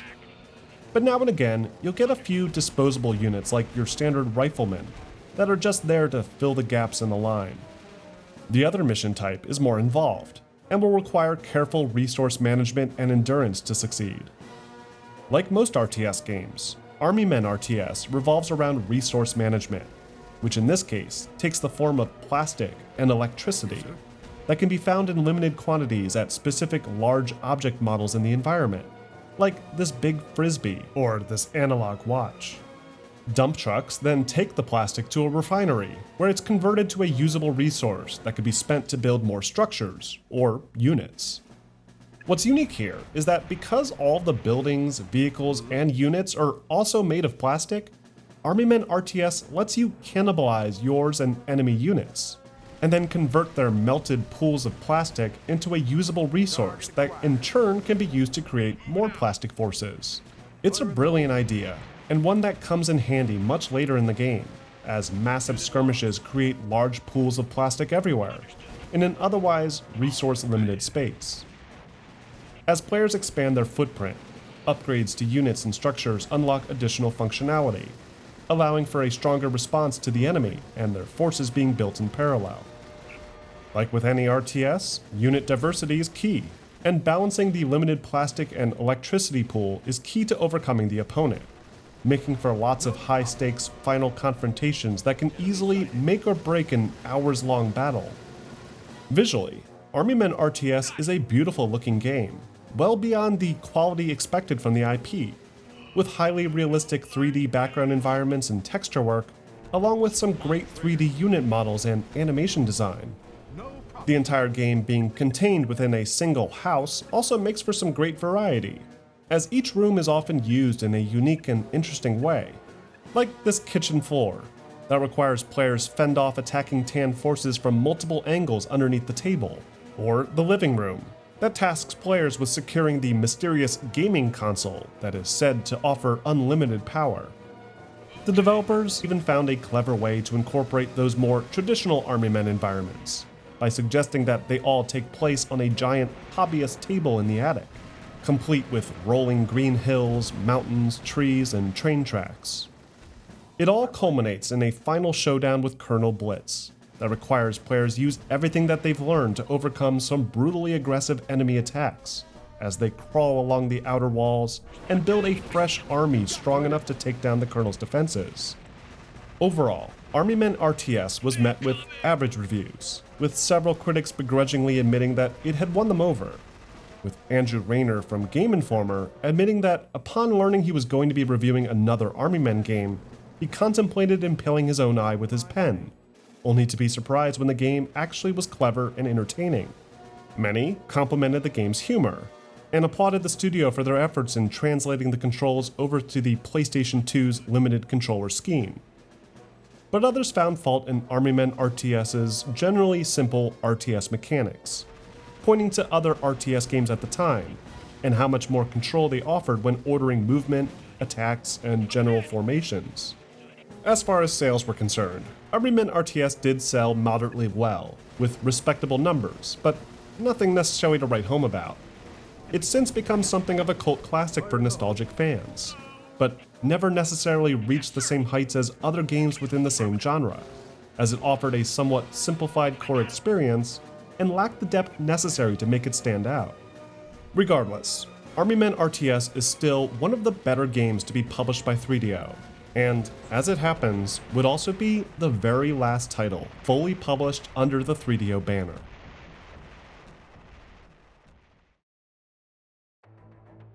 Shortly after the release of Portal Runner, the core development team at 3DO Studios looked at ways to reinvigorate the brand's reputation, hoping a new entry to the mainline Sarge's Heroes sub-series might help give the damaged IP that burst of adrenaline that it needed. But 3DO was in deeper financial water than many at the studio realized. The company saw explosive revenue growth between 1999 and 2002, with both Army Men and the Might and Magic series both raking in millions of dollars. But as 3DO steadily grew to meet the extensive demand necessary to produce and market dozens of these games, the costs mounted significantly, dropping profit margins into the red year after year. Rumors of downsizing began to swirl, and optimism for the future of the company hit an all-time low, as keystone developers like series creator Keith Bullen had disembarked from what appeared to be a sinking ship.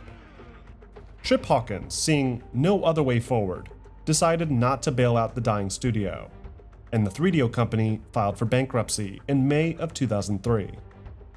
As a result of this process, most of the company's assets were put up for auction, with major game publishers like Eidos, Ubisoft, Namco, and Crave Entertainment all putting in their own bids for various IPs. Ubisoft ended up acquiring the Might and Magic franchise for $1.3 million.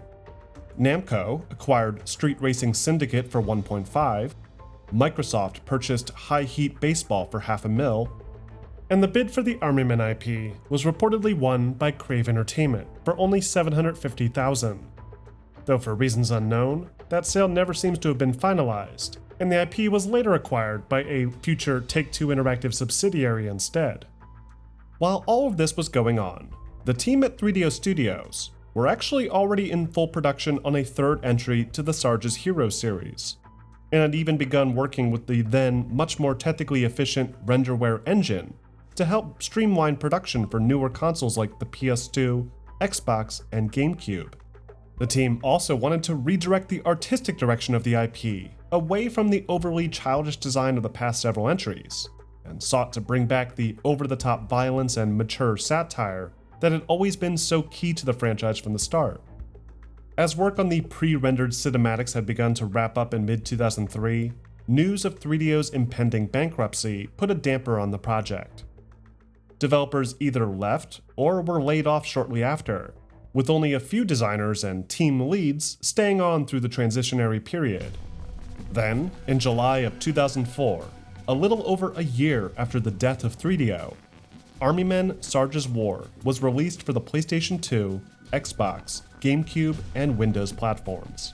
Sarge's War takes place towards the end of the Sarge's Heroes continuity, with Plastro's forces having been defeated once more, and the Tan Republic finally ready to surrender to the Green Nation. But before that peace between nations can be made official, a lone renegade faction, led by a Lord Malice, launches a coordinated attack and detonates a bomb at the ceremony, killing everyone, including Plastro, Colonel Grimm, Riff, Thick, Hoover, even Vicky, leaving a rage-fueled Sergeant Hawk the sole survivor.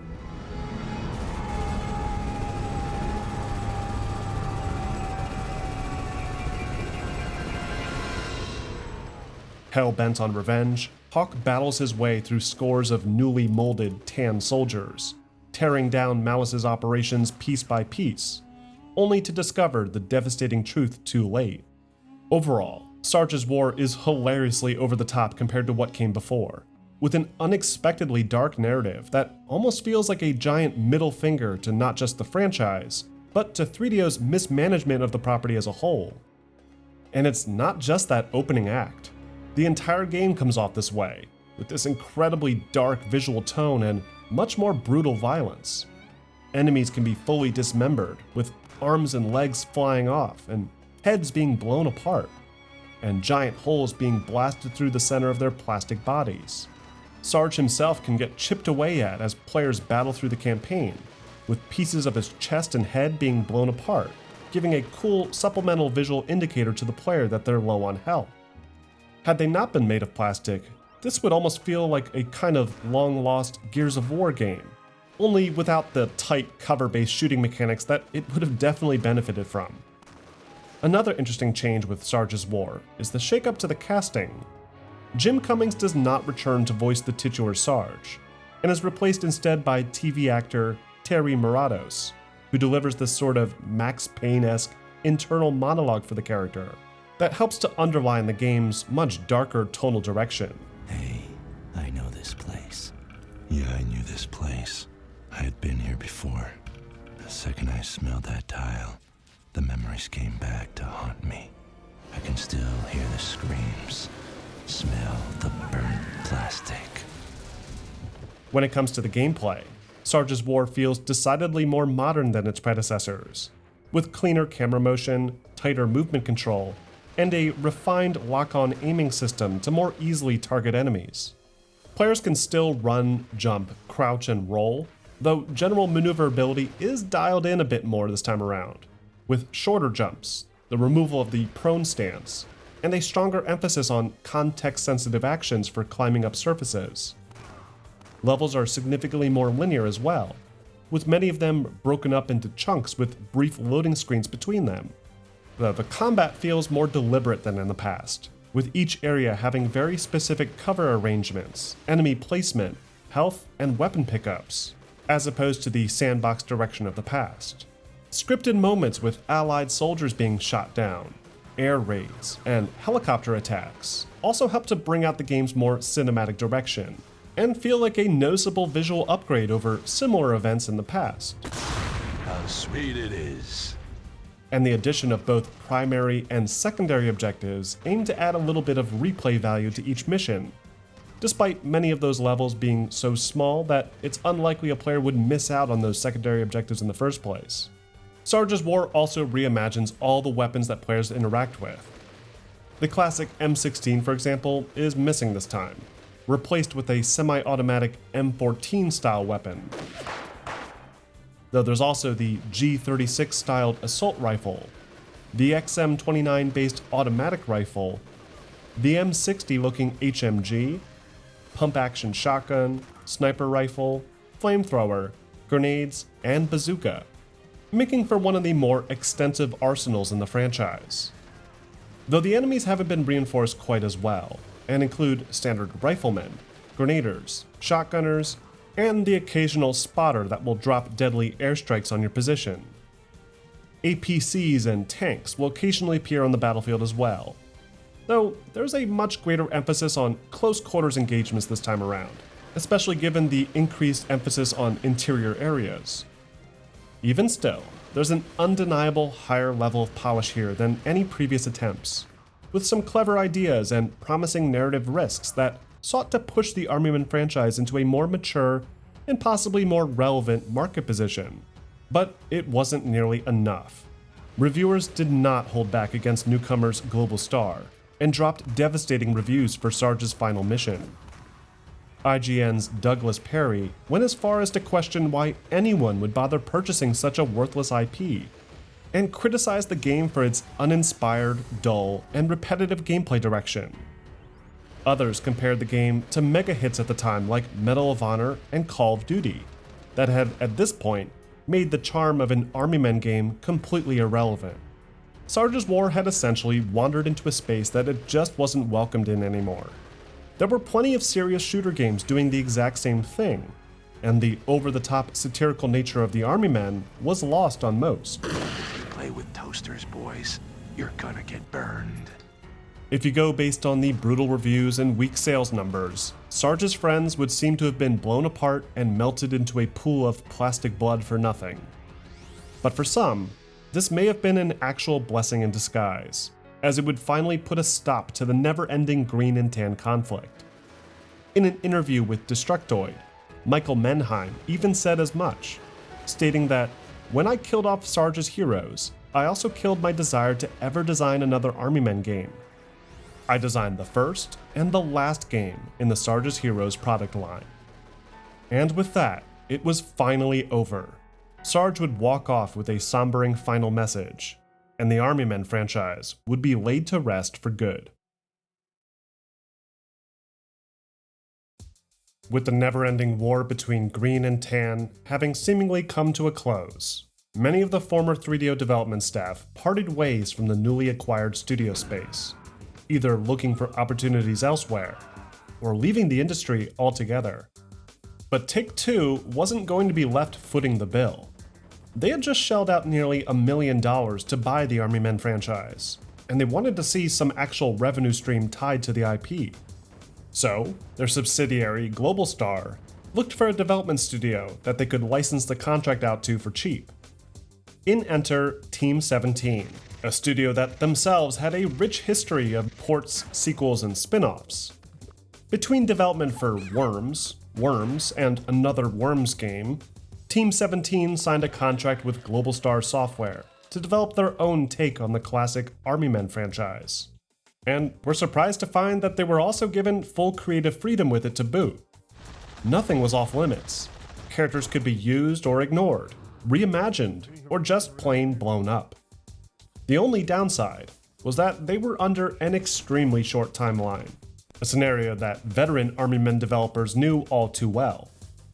So the team found a creative, albeit nightmarish solution, and made use of the Xbox controller to place assets with the development kits. All the enemy placement, AI configuration, patrols, even the cutscenes were all created on the controller. As designer Gavin Hood put it, this helped them test ideas for each environment on the fly, and may have been the only reason that they were able to hit their deadline successfully. But this wasn't the only cost-cutting measure employed by the team. Several of the large-scale environments that they constructed would be repurposed for multiple levels to pad out the game length. Gameplay mechanics were also greatly simplified, and voice acting, that usually involved paying for a notable actor to take on key roles and strengthen the game's marketing potential, were dumbed down to simple sim-style gibberish.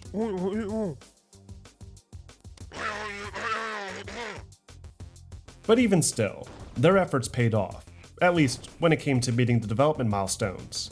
And after only a few months of full-scale development, Team 17, in collaboration with Global Star Software, released their one and only take on the Army Men franchise, Major Malfunction, for PlayStation 2 and Xbox in April of 2006. Major Malfunction follows the adventures of a Private Anderson, a generic green soldier who's tasked with tracking down series mainstays Sarge from Bolin's original series, and Sergeant Hawk from Menheim's work. The two were last seen going into a large house in the real world to track down a Professor Four Eyes. But a mysterious new threat has since emerged, Major Malfunction, who's recruited an army of various toys to attack Anderson and his friends. Unlike past games in the series, the Tan army looks to be completely absent this time around. There's no Plastro, no Tan soldiers, no direct mention of them at all. The game is much more self-contained, despite featuring direct references to both Sarge and Hawk. Even more surprising is that Team 17 actually kills off those iconic characters, almost gleefully, with the original Sarge being blown apart inside a microwave before players even boot up the first level. What's more, Major Malfunction is later revealed to be Sergeant Hawk himself, whose big moment is somewhat lessened by a reoccurring bug. Even if that cinematic had loaded properly, the twist is fairly predictable, given the character had yet to make an appearance up until that final moment. And while this could have been an interesting setup for a full series, the moment feels wasted, and comes off feeling like a series of unearned jabs at the legacy of the series itself, especially with its army of cardboard imitations bit. Major Malfunction also seems to have a problem identifying its target audience. On the one hand, it feels extremely juvenile, with a bubbly art style, hoppy animations, and oversized, non-proportional character limbs. But occasionally, there's some deep-cut references that seem like only an older gamer might be able to pick up on. The game is filled with these kinds of military jokes and other pop culture gags that were no doubt lost on an audience of mostly children that would have picked up this game in the mid-2000s. What's more, the dialogue almost feels like it was written by an AI, with some bizarre grammar suggesting very little effort went into proofreading the tiny bit of story that this game tries to get across. As for its gameplay, Major Malfunction is considerably different from any of 3DO's previous games. The game continues to be a third-person shooter, with the player controlling a tiny green soldier in an oversized world. But the lock-on aim system is much more aggressive than what we saw with Sarge's War. The game's UI is also tied heavily to these lock-on mechanics, with the player's health and the enemy's health both encircling a large center crosshair. There's no way to adjust the aim in this mode either, meaning accuracy is determined purely by distance to the target and the weapons that are being used. The weapons include a standard M16 rifle that can fire decently far but is slow and weak, the shotgun that will deal heavy close-range damage but has steep damage drop-offs anywhere further than a few inches, the minigun that can deal lots of damage quickly but is slow to fire and reduces player movement speed, the rocket launcher that seems to take the form of a straw this time around, rather than the old bazooka, and the trusty flamethrower that isn't quite as fun as it used to be, especially now that you're not melting Tan soldiers into puddles. Throughout each level, context-sensitive actions can be triggered that cause Anderson to make use of various gadgets. These include a grappling hook to reach higher ledges, a green snowboard to grind across thin cables, and the slowest parachute in gaming history.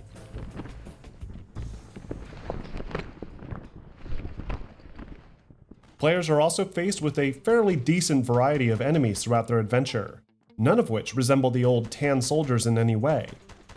There's mostly plastic robot toys, action figures, and even transformers that all respond differently to different weapons, requiring a bit of experimentation to find the best way to defeat them. Visually, Major Malfunction is definitely nothing groundbreaking for 2006, but it's not necessarily a bad-looking Army Men game either. New effects like depth of field do add some considerable depth to these environments, and really help to accentuate the massive scale of this small suburban home. Blades of grass outside will surround the player like a forest, and climbing up the sides of cabinets and grinding across a string of flags in the upstairs bedroom feels precarious and somewhat rewarding. The more cartoon-oriented art style also works in its favor, and general gameplay performance is strong all throughout. But otherwise, Major Malfunction is a complete chore to get through, as repetitive mission designs and overall boring combat mechanics contribute to one of the weakest Army Men titles to date. As a result, Major Malfunction received abysmal scores. IGN gave a 3 out of 10, as did GameSpot, both pointing to the game's primitive graphics and garbage sound design. The game sold horribly, even for a bargain bin budget title released at a staggering low $15. And as a result, Team 17 would not continue forward with the property, forcing Global Star Software to find someone else to drag the worn pile of plastic pieces along.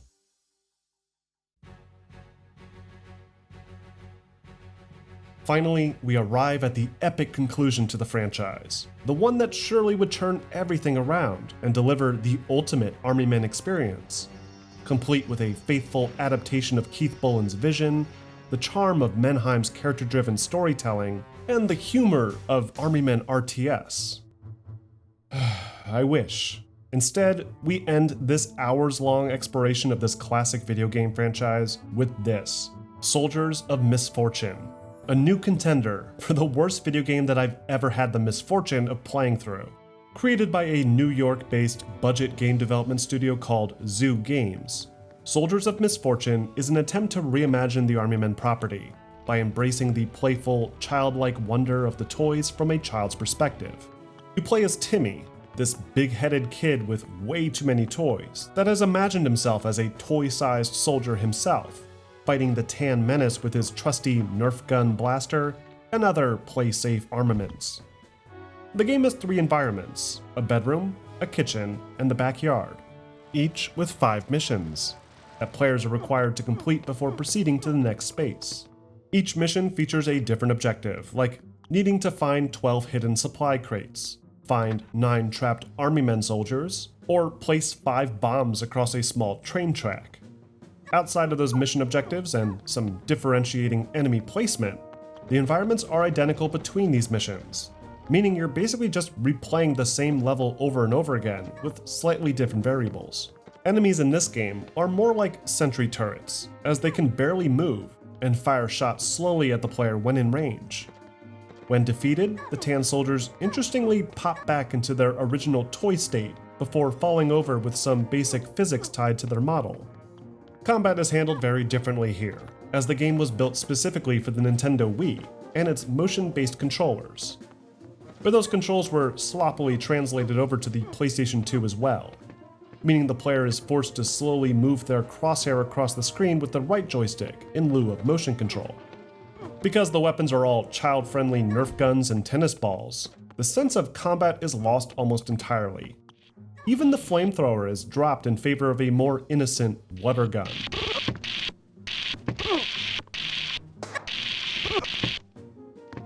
There are a few missions where you can drive a jeep, tank, and even an airplane, but the level designs don't seem to account for these vehicles very well, making them anything but practical tools.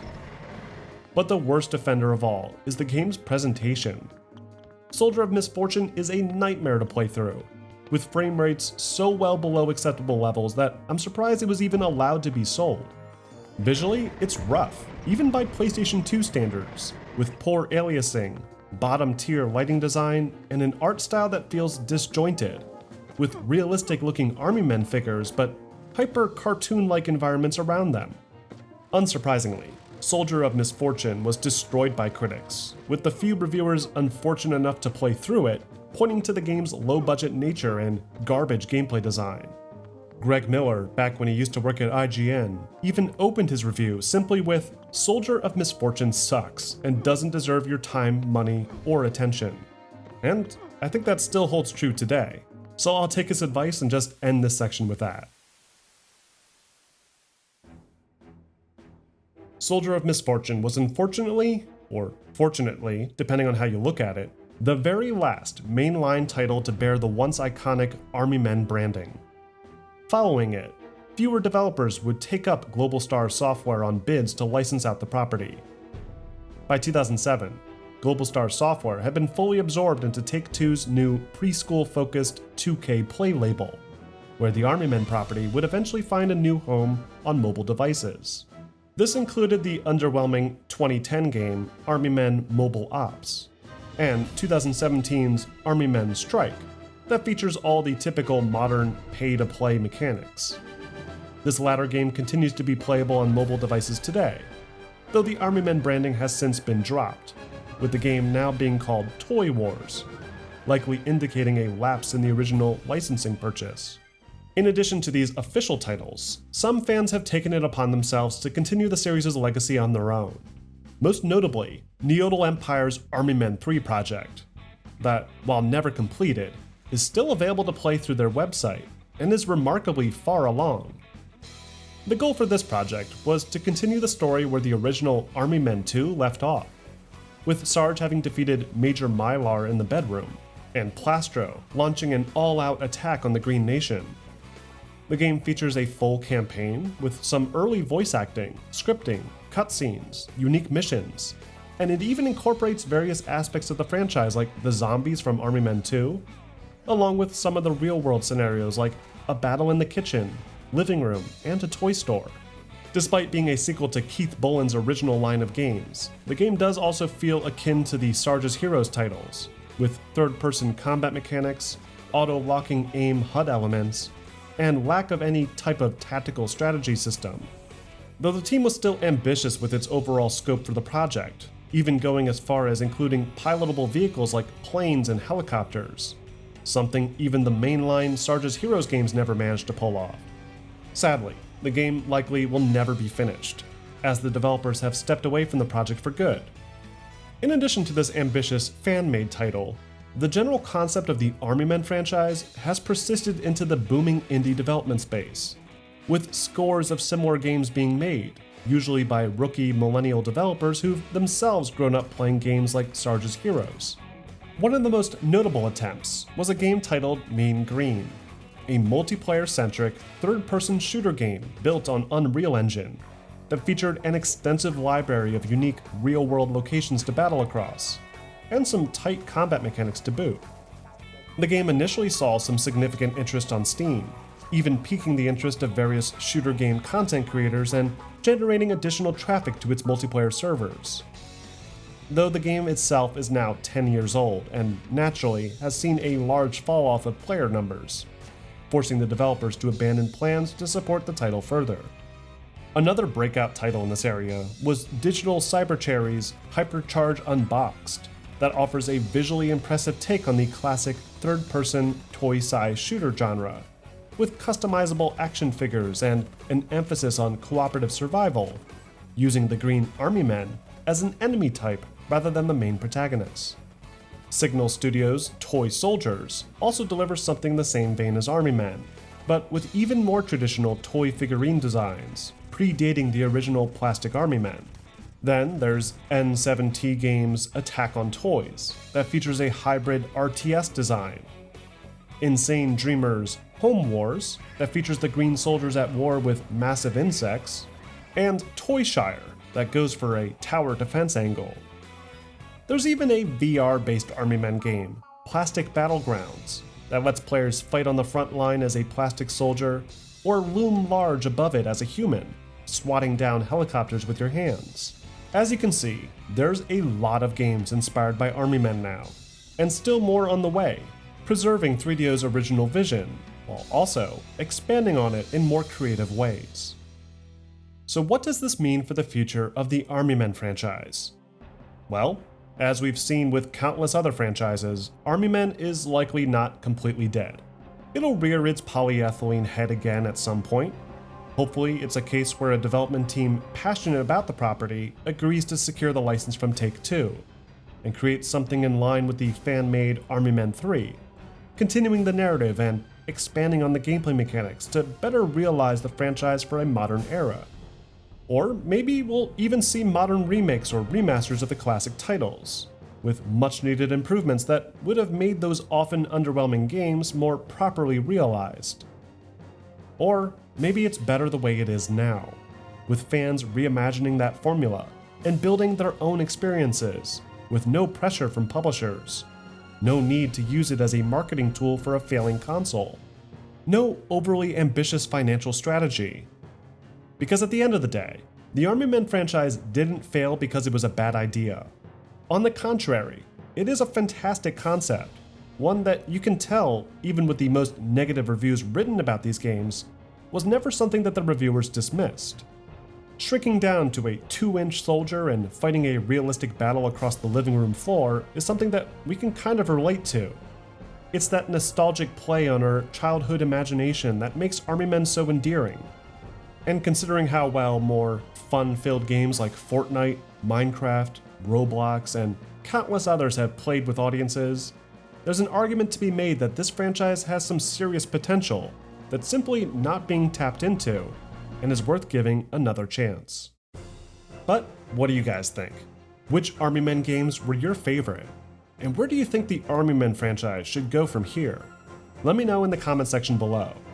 I also want to give another big shout out to the Video Game History Foundation for assisting with this one, and providing extensive documentation about the development of some of Michael Menheim's work. Also, I want to give a big shout out to all the folks over at the Green Nation Army Men Community Discord, who've provided a lot of deep-cut development history and helpful advice to getting some of these older games up and running. Be sure to check them out in the link that I've provided below. If you enjoyed this content and want to help support my channel, please consider becoming a member of my Patreon. Your support here is hugely important, as this goes directly into financing these documentaries, especially in securing legacy consoles like this old 3DO, and all these Army Men games that I had to track down to record the footage. So thank you to all my previous and current Patreon subscribers. And please, if you want to support my efforts in making in-depth documentaries like this one, please consider becoming a member. Also, be sure to subscribe to the channel, and set up your alerts that you'll be one of the first to catch any new documentaries that I publish.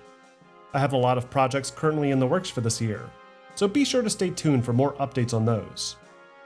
In the meantime, thank you for watching, and I'll see you all next time.